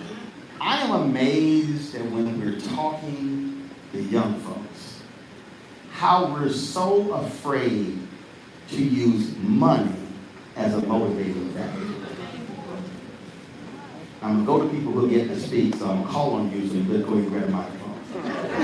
So let me unpack that. I'm sitting with Frank Clark when he was the CEO of ComEd in Chicago. And Frank says, Roland, I just really want to get these kids, especially these black boys, interested in STEM. I said, Frank, you're doing this shit wrong. He's like, what? I said, Frank, the next time we go to the school, I want you to tell them, have the kids meet me outside. He's like, for what? I said, Frank, you have a chauffeur-driven car. I said, they need to see you pull up and the driver open your door. I said, Frank, and I want you to wear your best suit, your Rolex. I said, I want you to bring a slide presentation of your house. I said, Frank, you make $4 million a year. Why are you hiding? Your company's public. It's in the SEC file. I said, so at one point in that presentation, a kid's going to say, Mr. Clark, how much you make? And you can stand there and say, young man, I make $4 million a year. I said, Frank, I guarantee you, every black boy in that audience is going to say, what you just say? Here's why, and again, this is where I want to talk about how we keep folks how we think. We are afraid, and I hear all the time, why do kids always ask me how much money I make? Because you actually care how much money you make. It's amazing how we are unwilling to use the motivating factor that music and entertainment and sports uses to be able to say to our kids, yes, you can be in the NBA, because Mark Tatum is the deputy commissioner of the NBA, and he's black. This person is in the NBA, but he don't bounce the ball. He's an agent. And it's amazing to me how we have yet to figure that out. When talking about non-entertainment and sports jobs, especially the black men, when if you tell somebody, yeah, I make $1 million a year, they will instantly say, okay, what do I need to do to get to that? I'm just curious, why are we afraid to use that to get somebody's interest, but then explain to them what they got to do to get to it? Okay, you got to say something. Hold up. You got to say something. You and you. I'm going, people who have not spoken first, and I'm coming back to you. Go. I agree. Everybody understands money. So to say yes, one of the pathways we've shown to careers where you can make a lot of money is an internship program. And I think in this community it's been a challenge for students that are black and brown to access professional jobs because it has been dominated by a lot of white people for a long time. So, to say yes, we chose to ask our investors in our scholarship fund, will you open up internship opportunities for say yes scholars, 80% of whom are students of color. It's interesting when you get into a Delaware North or Blue Cross Blue Shield, you can make a lot of money in finance, HR, IT, and all the professional skill sets. And with that, we've tried to mentor our students. Sometimes they're one of the first students of color in the door and how that feels for them. We ask them to be brave and courageous so that when somebody comes behind them, they're not first anymore, right? And they can pick someone up and bring them in. And I think one of the things to your point about money too is I would like to see, and we talked with our colleagues in the public schools about this, about what are the high-paying jobs in this community that will come in, use labor market assessment, show acceptance data, show the type of degree you need to get there. Sometimes it's a certificate, sometimes it's a 2-year degree or a 4-year degree, that can lead to that pathway. And I'd say the final comment I'll make on this, I think one of the most important things that we've tried to do as a community is talk with young people and not about them. I don't pretend to know what's best for every student. And in fact, my colleague Che is up there. We're launching with the Buffalo Public Schools and the colleges here a year-peer mentoring program. That was a request from having dinner with our SAS scholars about what would you have liked. They said we wanted to hear from more of our students that went to our high schools, that lived in our neighborhoods, on what it was like to go to post-secondary. So we listened, we tried to find a way to pay for it. We were successful and we're launching that initiative. I just think the more we try to embrace things that systems traditionally don't and talk with people, the more likely to be successful. Yes. We ain't gonna sit up right here and not get called on. Go ahead. Good afternoon. I'm going to compliment what David has said. From the Buffalo Public Schools, what we've tried to do is infuse some of the money conversations into our students' lexicon. So we want to tell them that there are different paths to get there. And for example, if you want to do a CTE preparation, so if you want to be a plumber, you want to be an electrician, you want to be an HVAC, know that that can be a very lucrative initial prospect for you. To know that just because a path will lead you to a 2-year or 4-year or even further degree, there are other pathways to get you exactly where you want to go, and they can be lucrative.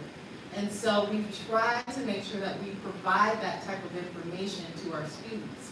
It's not just go down the path of going to college, because college sometimes is not necessarily the direction that's allowing them to get to where they want to go.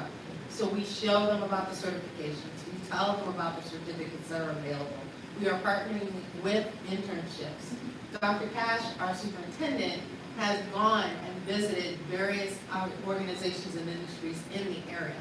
And he remarkably talked about one particular visit that he had, where he walked through the entire organization, and he did not see one single person of color in the entire building. And he came there and he challenged the people who were in charge, and he said, how is it possible that every single person in this entire building does not reflect the population of the area that we're serving? And so he challenges the organizations, and he says, this should be representative of our region. And so he is challenging and asking for more internships. He is definitely making sure that we understand that there are multiple pathways to get to where you want to go in terms of having professional success. So that is in complement to all of the work that we've discussed so far. and it's definitely linking to the money. Go ahead. So I tried what you suggested, but it backfired. Because I'm an educator, and I was with a group of students at an alternative high school, and I was telling them about my path, and it took 13 years of college, which sort of threw them off. Right. And I told them that after that, I made $75,000 a year as a professor. And this was a couple of years ago. And they looked at me and said, "You took 13 years, and that's all you made?" And I was like, wait a second. And what was your comeback? Well, and I wasn't ready for it initially. But, there are a lot of things that went into that. One, I have great health care. Two, I have... No, hold on. That's why I'm asking the question. So go ahead. Keep going. This was my thought process. So I'm defending it in their terms. And I was giving them all of the monetary benefits that come with it. But the thing that made more impact for me was that I only schedule 6 hours of my week, or 6 hours every week is all that's scheduled for me. I have complete flexibility over my time for everything that I do. So I can go to my kids, anything that they do in school, I can go to all their activities, I can coach their sports, I can make sure that I'm there for my family members. And I couldn't put a price tag on it, but I also couldn't convince them that education was going to be the place for them. And what struck me about that was, when I go into some of my schools that we work with in Buffalo, I'll see that 90% of the kids will be black and 80% of the teachers will be white. Right. And so I know that I can't change their perception on money alone, because those educators aren't even necessarily making as much as I am to do one of the most important jobs, to get them the first step to that college. Okay, so stop right there. Okay, so now I'm gonna help you. No, I'm gonna help you. So you said, this is what I make it after 13 years, and then that's when you say the average wealth of an African American in America is $5,000. This is the median income of a black family of 4. Then all of a sudden, then you say, but you also realize that I have a pension that invests. And when I turn this age, this is how much I'm going to get every year, and I don't have to go into a job. See what happens? See, the reason I'm laying this out, the reason I'm purposely doing this, is because, again, we have difficulties trying to connect with somebody today, but you're competing with forces that they're seeing on Instagram, on social media, and what are they seeing? Success. So, if I'm in your situation, I'm saying, and yes, I vacation twice a year. And this is where I go. And I go to Aruba or Jamaica or here. What I'm doing is I am going to find a way to connect with them where they can go, oh damn, and then I might even get a real person to say, let me ask you a question. How much money does your mother make? How much money does your father make? Your grandmother. So when you were talking about certification, the City College of Chicago, I know they use ComEd for example. So all these baby boomers were retired, people who climbed the utility poles. So they had a massive shortage of jobs. ComEd goes to City College of Chicago, Community College, created a 9-month certification program. You complete the certification program, you get hired by ComEd, the starting salary was $70,000. With overtime, 120. Oh my God, what did I say? Now.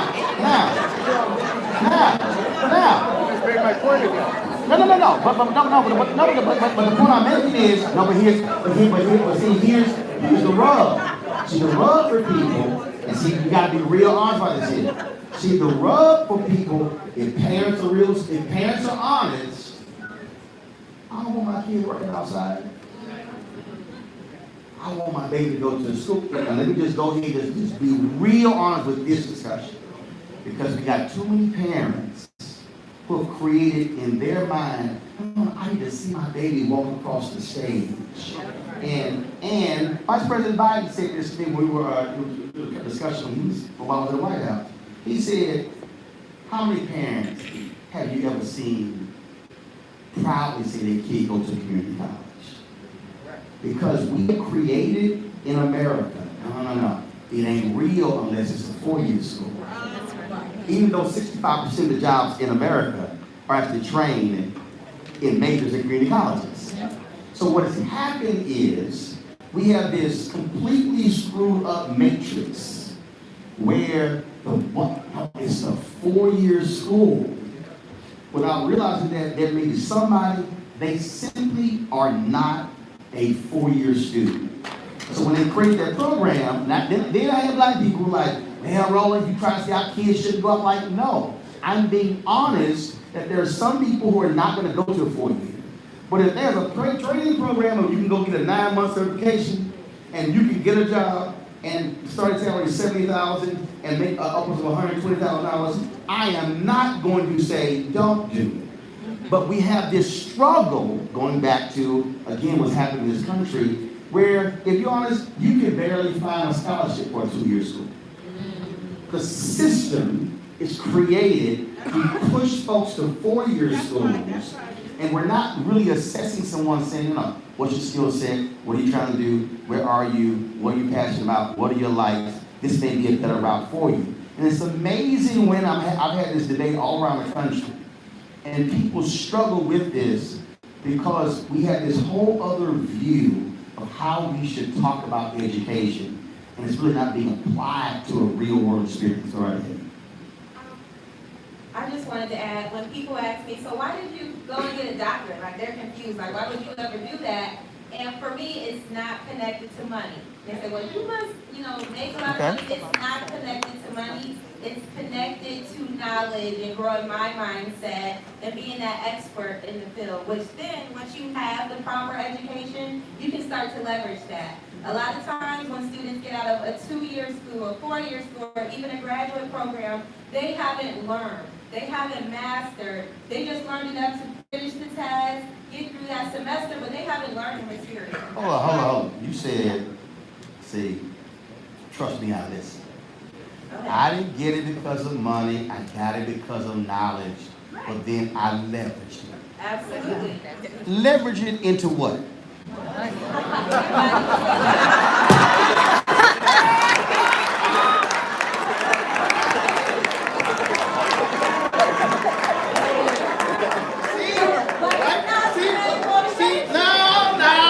No. Right there. See? That's that fake conversation we love having. No.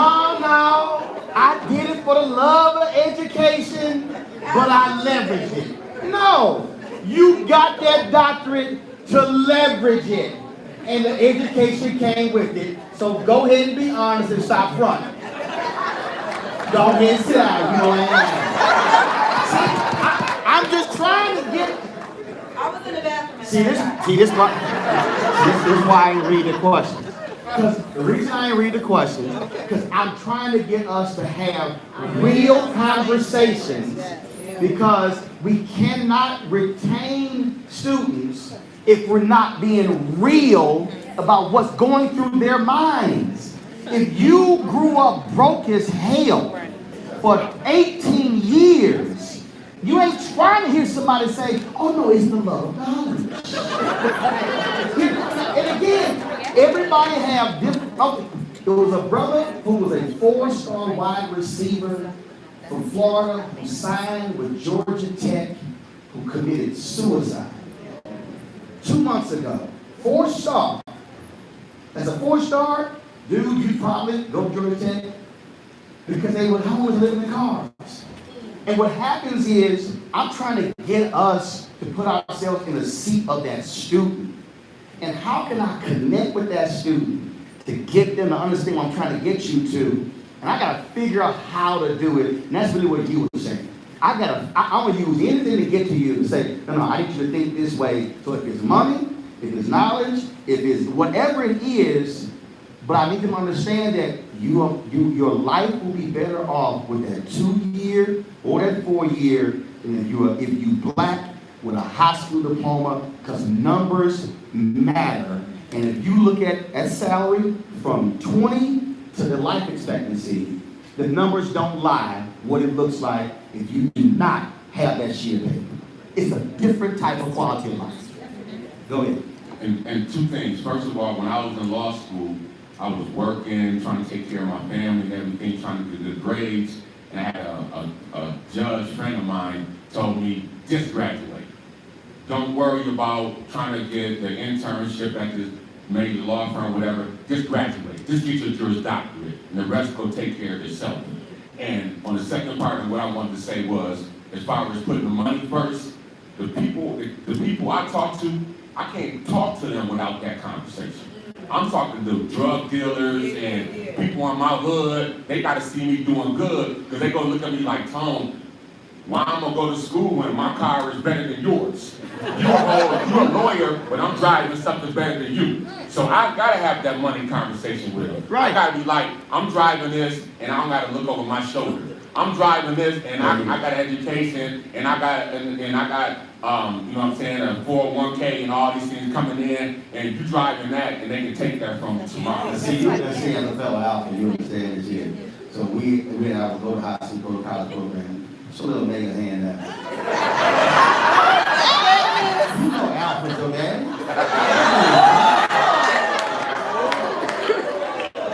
That's what happens when you see. Don't ever mess with somebody who's got a microphone. Y'all Americans are not smart. You see, Kappa Sigma Iota said nothing. So to your point, we were talking to some high elementary school students, our fraternity, Texas A&M. So we closed the shade. We closed the shades in the classroom. And at a certain point during our presentation, we said open the shades. And we opened the shades, and all our cars were parked. And every kid was like, yo, y'all drive those? Again, I gotta figure out a way how to get to a young black boy and a young black girl. I gotta figure out. So if it's them seeing somebody with a doctor, if it's them meeting an airline pilot, if it's whatever it is, this generation, we've got to stop this silliness of how we do it and say, no, I got to figure out somehow, some way to get to you, to get your attention, because I'm competing against all of this. So if it's car, if it's money, if it's whatever, I don't care what it is, because now that I got your attention, now we can take the conversation and go somewhere with it. Now we can go here. And I think, unfortunately, for many of us who are professionals, we approach this discussion with this, no, none of those things are important. You really shouldn't focus on it. And the problem, and they look at you like, yeah, but say it again? Bullshit. Precisely. And the problem for us is, we're asking, why can't we connect with them? Because we're not being real. And I just want to say, because we're making money off of them. There's a lot of people that are making money off of this problem, not getting solved. And so we're going to talk about money, get there. We might get to the fact that we have a system that has a whole field of academics that are not getting paid. Like, it's not like they get a base salary, you get bonus checks for kids graduating, right? You're getting paid regardless. And then we have institute like University of Buffalo got a $500 million foundation, right? And we got kids that can't graduate schools, and we got organizations struggling to get money. So a lot of people, including all of our sponsors here today, are getting paid from this situation. And if we're not real about that, and we're not real about what's going on in these streets, then we're gaslighting these kids. We're telling them that their reality is not true, right? And then we're saying, oh, this vaulty reality where all these people are getting paid is what the truth is, and just be broke and wait. You go get the draft, you go get that, you go get yours, but just keep on waiting. Well, they can't wait while they're watching other people who are doing this money message, driving Benzes, and having everything that they want, running up and down the corner, saying, yo, stand on this corner for 3 hours a day, and I got you. And then we're over here saying, well, wait 4 years, wait 3 years, and then you got to pull your pants up and put a suit on and stop being who you are. So we deny their humanity and then expect them to jump through hoops, and then we're not willing to pay them what we're getting paid. And that's why, when I go to this academia, I'm messing with you. And that's why when we talk about the Black Freedom Movement, when I see all these people who try to quote Dr. King, they completely overlook the fact that from the March on Washington, when Jobs and Freedom speech to when he was assassinated, he understood, and he said in the chaos of community, you cannot have true freedom unless you have economic freedom. He said, if you want to understand America, if you just go to Washington, D.C., and stand in front of the White House. Don't look for the orange dude. Stand in front of the White House. And I'm telling you, it's like 15 years ago, I was in D.C. and I couldn't sleep. I started to go walking around, and I'm standing in front of the White House, and I'm standing there, and I look to the left, and I'm like, what department is that? Then I went, power, money. Money, power. Across the street from the Department of Treasury is Bank of America. I'm like, if you need the quickest lesson in America, White House, the Department of Treasury, that explains America in the shortest way possible. And I think that what happens is we're struggling with this whole issue of how to retain students because we also are not being honest. Why are they not staying? Most of them are not staying because of money. Why do majority of Americans, 66%, file for bankruptcy? Healthcare, money. That is what America is. And I think we have to challenge ourselves to confront this in a different way in order to get to the minds of those students. Because there's so many other forces that are competing with their mind on that same topic. You got to figure it out. Go right ahead. Your comment, and then I'm going to take any questions. So get ready. Here's the deal. Go ahead and get your questions. Can I have one of Step up to the microphone. I got your box over here, baby. Breathe. I got you. Go right ahead. So here's the one thing, was that this conversation is a good one because it provides us an opportunity to think about how to meet students. But I also think we need to be careful about how we construct these conversations about pathways. Because I often hear people talk about, well, just get a certification. But you know what? There are also barriers once you get that certification, right? All the unions, all the apprenticeships. So I think it also to attract students, it creates lower expectations. I'm always going to advocate for a 4-year degree. I'm not going to make any apologies about that because in advocating for a 4-year degree, young people get to move higher, faster than they would in other areas. And so I'm concerned about the tracking that happens. Yes, Mr. Roland, stop shaking your head, all right? I'm concerned about the tracking. Go ahead and finish. I'll deal with you in a minute. But people often, for our young people in our high schools, we push them out and we push them towards careers that may not necessarily be where they could go. So I just want to caution us. So what you're doing right now is what many African Americans did in the 70s when you had trades in schools, and then people fought that because they said minority students are being pushed towards trades and not 4-year institutions. And then what happened was trades then were removed from a significant number of schools. And then what did that result be? That result was that we now have students who don't have a single skill set, and then they know how to take a test. Now, you also, I think, made a mistake. When you said how the conversation is going, I'm not pushing someone to a certification. That is an option. The problem is when we treat that as not an option, because the actual system that we have right now is actually pushing students to 4-year degrees, many of them who are not prepared for 4-year institutions. So they go to 4-year institutions, stay 1 semester, 2 semesters, drop out, now have student loan debt, don't have the ability to now go back. So now you've exacerbated the problem that you had. What I'm trying to get us to do is reverse this psychology and say, okay, versus pushing to folks, everybody to a 4-year, is to assess the student and say, okay, you might need to go to a 2-year. You go to a 4-year. You might need a certification because I've got cousins who do not belong on a 4-year campus. They are not going to do it. So now the system has to say, okay, I got to figure out how you can be a productive member of society if you don't want to go down this path.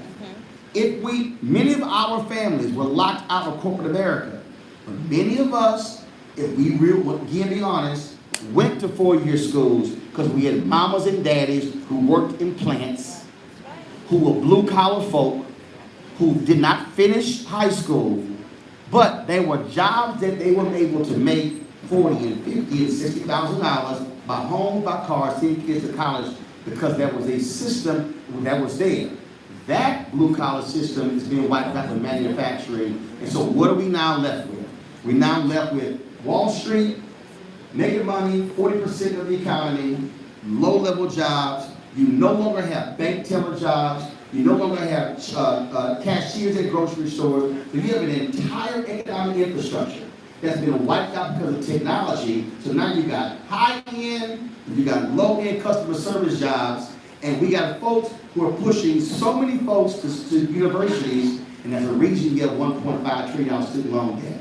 We got to go back and say, wait a minute, let me think about this thing holistically, because maybe if that young brother or sister doesn't have no attention going there, bruh, you can be a plumber, you can be an electrician, you can be a technician, but I'd rather you do that than do nothing. I want us to think holistically about education. And so if it's certification, and by the way, that certification program is through a college. So it's not that they're not going to college, they're going to a different type of education. So certification is education. 2-year degree is education. 4-year degree is education. Graduate is education.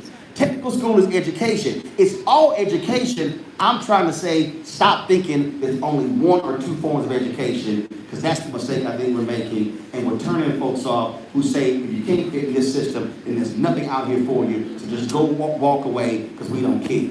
That's where I think I'm trying to get us to understand we can do all the conversations at the same time, not just one. That's my point. Questions? Step out in the aisle, get rid of them. I don't need you hold the microphone, okay? I got it. Keep your hands to your side. If you grab the microphone, I'm going to hit your hand with the microphone. I'm going to go on this side, then I'm going to go on that side, then I'm going to come back on this side, on that side. So here's a question on this side. Questions, no sermonettes, no speeches. You got a question? All right, gotcha. That's right, hand behind your back. Assume the position. Ms. Martin spoke in your remarks about the infection that set in K through 12. I'd like to ask the panelists, particularly Mr. Hare, Dr. Watson, and yourself, what have you seen outside of the city of Buffalo? Not Buffalo. Again, outside the city of Buffalo, as a successful model of a culturally relevant pedagogy that our students are lacking, not understanding how we got here and how to move forward. First thing for the people who don't know, find a different word, pedagogy. Go ahead, who was the answer? So listen, Dr. B and I, we go back, quite a ways. One of the models that I think we have to think about, we tend to think that they have to go through the same kind of educational development process that suburban Caucasian students go through. But there's an institute, the Urban Prep Institute in Detroit. They have 4 high schools. Over the past 6 years, every single one of their students has graduated on time. Every single one of their students has won some form of scholarship to go to college. Every single one of their students, except I think 2 in the year before this year, the year 2018, is going to college or has finished college right now. These were all black students. There was no creaming of the students. These were students who were from the catchment area, in the area around their colleges. And what was it about? It was a high school system that was built with almost entirely, it was a system for African males, but it was also a system in which the teachers were primarily African male teachers. They built their system around the constant encouragement of their students. They begin their day with a rally. All of the students come together and they rally around each other. They actually ask the students, who in this audience is having a problem that they talked to somebody about yesterday that has not been solved today? and they get people to address that problem. Who in this school have you been the problem, and you've not gotten somebody to help you solve your problem? And they address that situation today. They build success through every single thing they do. Their entire orientation is about them. If the children feel that you are about them, that your agenda is their agenda, your success is their success, they will enroll in you. I enrolled to become an executive administrator because I was a published child, and I got picked up by one of my counselors at the parent projects who told me I got to stop fighting. And I told him, this was in 1961, I said, one day I'm going to be you, and I'm going to be running this schoolyard, and you're going to be working for me. 13 years later, I was running that schoolyard and 14 other schoolyards, and he was working for me. I never threw him into space. He was always my mentor and my elder. But the ideation his life put into my life transformed my life. I turned myself into him. That's what we're going to have to do if we're going to get this done. Now, to answer your question, Ryan, so one of the questions, I told you I was going to read one. How effective are school choices such as public charter schools, et cetera, preparing students of color for higher education, the high school to college transition? So, Sean Hartnett, a brother in Washington, D.C., he started a charter school in Ward 7. They said, look, these black boys can't learn. Sean said, I'm sorry, they can learn. So they took the very black boys who were failing at the traditional neighborhood school, Roland in their school, massive success. So when people fight me about charter schools, because they call it all the time, this is what I tell everybody. There are successful charter schools and there are pathetic charter schools. There are successful traditional schools and pathetic traditional schools. How about we celebrate and embrace the successful schools, charter or traditional, and get rid of the pathetic? The problem in the debate is, well, overall, charters aren't effective. Well, hell, overall, traditional school ain't effective because we're not focused on success. And Sean said, how are you fighting or trying to get to shut me down when I'm actually winning with your students? And that's, so to your point, that's what it is. He has mostly black male teachers. He said, he said, it's amazing to see black boys who come in hyped to learn math and learn English and learn science. And that's because, again, what they created in that institution. And so I think what we have to do is we have to stop fighting what is new and different and ask, is that working? And if it's working, I'm not messing with it. Right. But I'm not, and so it kills me when I run into black people across this country. Man, that's the tool of the white man, charter school. I said, name me a system in America that wasn't created by white folks. I said, take your time. And so oftentimes we are fighting something that's different because somebody else also told us that was bad. And that's what I'm saying. I ain't got no problem with community colleges. I ain't got no problem with junior colleges. I'm straight cool with four-year schools, public, private, if they are educating our kids, period. So when somebody tells me, you ain't go to HBCU, nope. And you damn sure ain't gonna shame me. Because again, and I'll go ahead and say this here, talking about HBCU people, black folks need to stop this bullshit shaming if you didn't go to an HBCU. Because if you don't know somebody's situation, you don't realize. My parents had 3 of us in school at one time. My brother, me, and my sister. So it would have been stupid for me to go to another school. My parents, by having the 3 of us there, we shared resources, we handed us back. When we went home, we could ride in the same car. So I made a different decision than somebody else. But again, that's that shaming that exists and is real. Oh, you wanted to went to a PWI. I don't care what higher education school you go to. My deal is go. Question. Yeah, so I hear it a lot about how you're telling people what they should do and how to get there, but at what point are we asking students, because I am one, I'm an adult now, what do they want? And as educators, knowing what the goal is, the end goal, is it in business, you want to think about the end, you want to think of the end in mind. How are you guiding them to reach that goal instead of just forcing them to get there? I don't force you. But the thing on the want though, let me deal with the want, who wants to start there? The thing on the want is, somebody can say, I want to do this. But if you don't know what that requires, your want really doesn't matter. So for instance, somebody says, I want to be a pilot. You suck in math. You probably aren't going to be a good pilot if you do not have a strong grasp of math. What gets me are the people who go, yeah, but that's what I want to do. Okay, go right ahead. Let's see how it works out. So a lot of times, that's why we have to assess what's your skill set, what's your knowledge base, how are you bent, sort of total creativity, because, and a lot of people don't do that. I want to be an accountant. Yeah, but you don't like stat. You don't like the structure of what requires to be a good accountant. So how do you want to be an accountant? Well, I just heard my uncle did it. Yeah, but he was good at math. And so a lot of times we don't want to be on people like that. Go. To be fair, I think the purpose of putting this together was to hear our voices. Right. Hold on. Stay with that. I see you. I got you. I see you. Go ahead. I texted some of my students this morning and I said, for black undergraduate retention at PWI, what would you do? And I got some text back. Okay.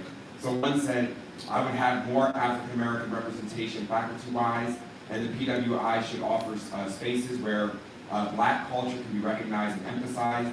You can even bring up some ideas from, well, why do all black kids sit at the cafeteria table by Beverly Tatum, right? And another one more, create a warm, welcoming, and safe zone for students of color. This will help students feel more comfortable sharing their black experience, promote agency and voice, attempt to know students on a personal level. For example, you can start off class by asking, what would you say is your greatest strength? Address issues of diversity, equity, and ongoing racial issues. Don't shy away from it. Explore historical moments in detail, not just hearing a few tidbits of key events. So how do you, this question, a student comes to you and says, I want to do this, and you know that student's academic background, and it doesn't actually match up with what they want to do. What do you tell them? I think the most important thing about this is the reason we can have this exchange, the students and I, because we have each other's back, right? I can just say, boom, I need something, and they got me, right? Because they know I got them. So if we have that safe space, I can tell them, I don't think this is good, a good match. Which means that you've already created a relationship.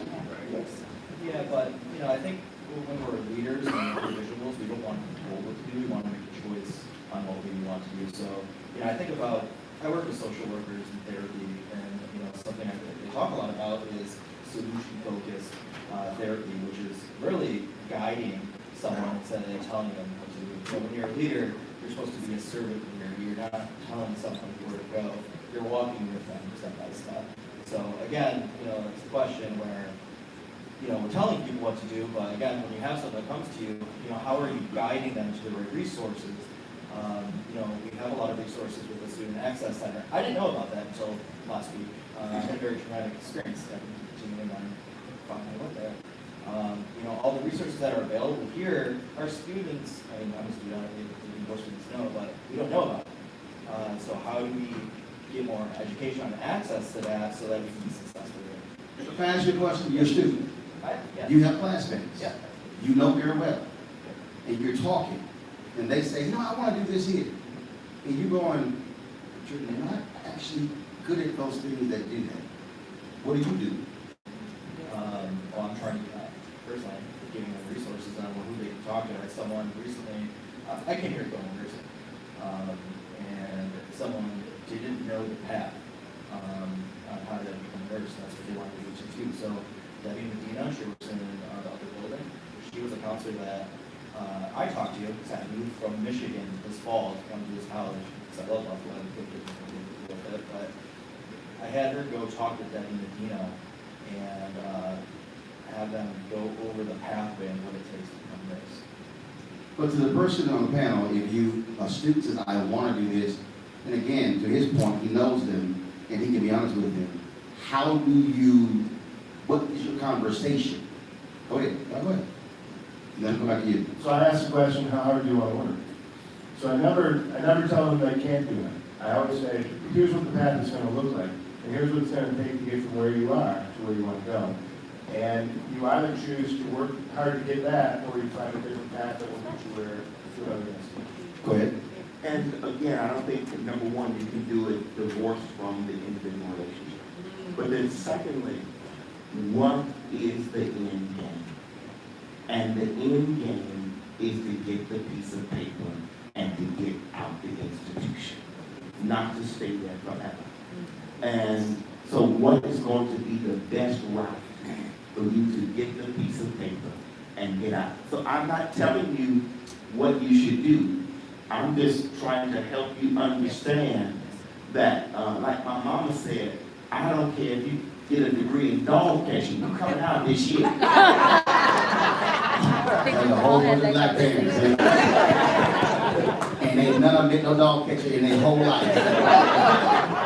So, I just wanted to mention that since I was 4 years old, I knew I wanted to be a doctor. I knew I wanted to be a doctor. That was what I wanted to do. What kind of doctor has varied over the years, but I wanted to be a doctor. Because at first I wanted to be a medical doctor, and I will never forget, I had my son with me, I was a single parent, and I took him to the pediatrician. And the pediatrician asked me what I wanted to do. And I told her, like I've been saying since I was 4 years old, I want to be a doctor. And she looked at me and she looked at my son. And she said, you know, sometimes you have to change your career path when things happen to you. And I knew I was going to be a doctor. She told me that, and I was looking at her like, yeah, okay. So 6 degrees later, I have a doctorate. However, when I talk to other students, when I talk to my students who have come and been with me, I always tell them, it's how hard you are willing to work. And I knew no matter what, I was going to be a doctor. What kind of doctor, as I said, was going to be determined at the end.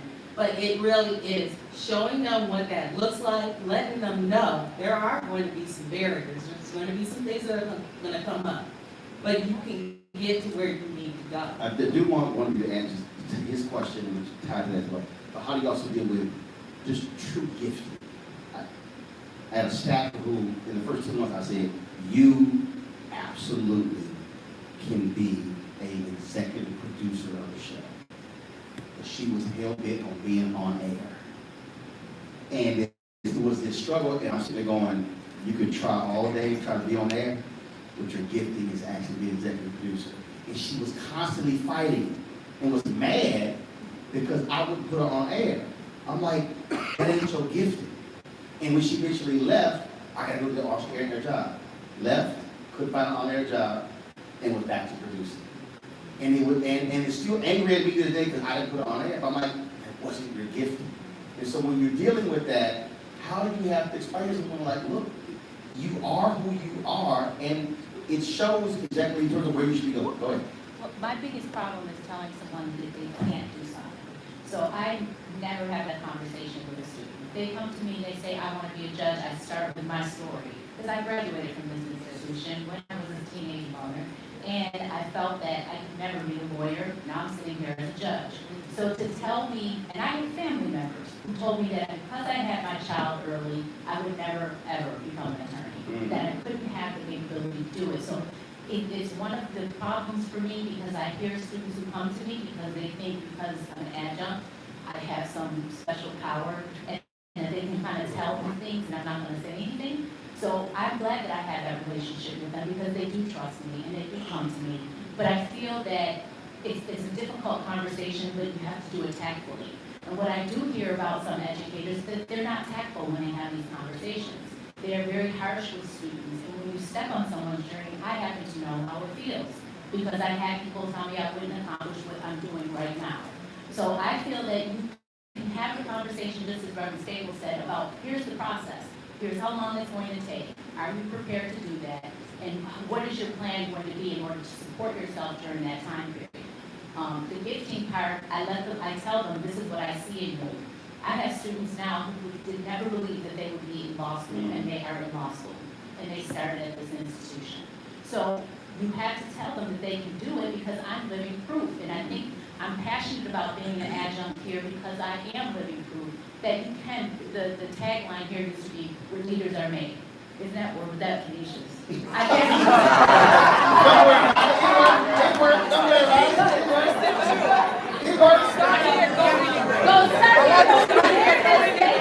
I ain't from here, I don't know. It was start here, go here. And I remember thinking in my head, I can do it, and I just feel that cannot tell people you can't, because we don't really know. You also not slick when you say, how you gonna take care of yourself during the process? I see what you're trying to do right there. Real quick, I can just find a question. Go. Hold on. Okay. Go ahead now. So my question is, I appreciate everybody being here. I'm also a seasoned student, but I have the problem where, and addressing with my students, when a faculty doesn't know and then doesn't take the time to know. That's the problem. So with the number of people that are represented here, that I believe Roland Martin made the statement of having that peer-to-peer conversation about digging deeper. Administration may not pay you the extra 5 hours it's going to take you to get that knowledge. However, off of that 5 hours of telling that student, you done graduated 20 students from that 5 hours that you have. So how can we continue, or how can we go about acquiring the resources or the time invested to get the resources for the students, the design? Who wants to? Well, I was just commenting on the last. That quick, and then I need somebody who can answer what she just said. This is right on point with what Judge was saying. I was here in 06, fresh out of jail, started going to school, got close to a professor. Doing well in his class, he asked me, what are you going to do after you graduate from Eerie Community College? I said, Professor, I always wanted to be an attorney, but I can't. He said, why not? And I said, because I'm a felon. He said, does that stop you from becoming an attorney in New York State? I assumed that it did. He said, let me check into it for you. So he checked into it for me and he came back 2 weeks later and he said, I have good news for you and I have bad news. So I said, what's the good news, Professor? He said, the good news is that there is not an absolute bar from you becoming an attorney in New York State. I said, okay, that's the good news. I said, what's the bad news? He said, the bad news is that you're going to have to go through all these precepts and go in front of this character and fitness committee, and they can tell you no. But you won't know until you go in front of them. So you're going to have to graduate, get your associates, get your bachelor's, get your JD, pass the New York State bar, accumulate all this debt, go in front of this character and fitness committee, and they can tell you no. But he said, but if you want to do it, I'm going to do everything in my power to help you. But he researched to get the answer. Right. Who has answered that question? Let me just speak to the issue that you spoke about.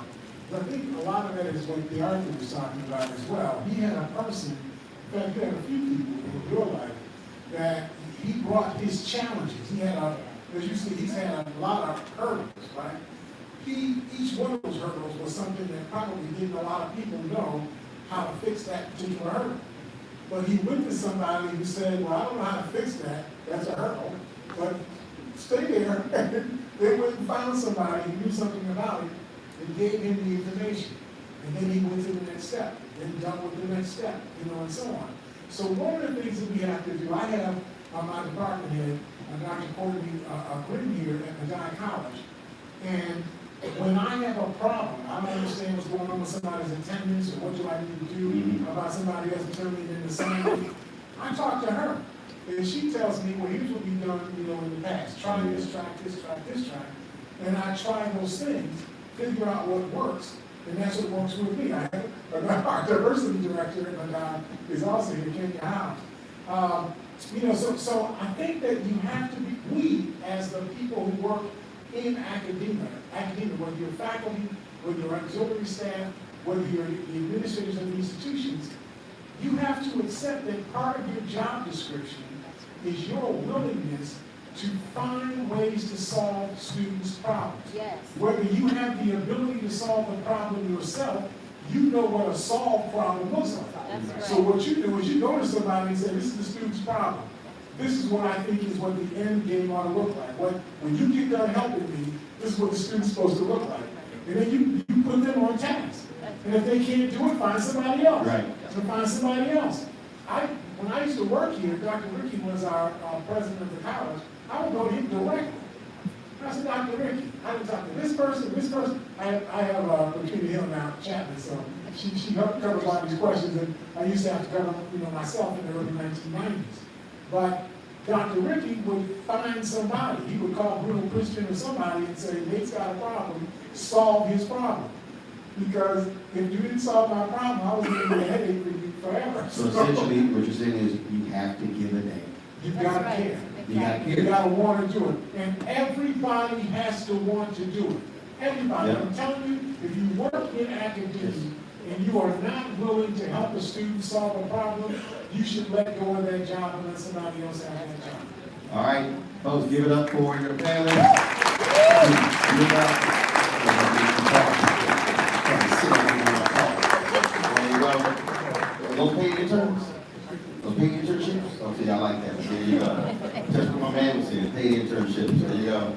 Good job, good job, good job, good job, good job. Take it away, superstar. No.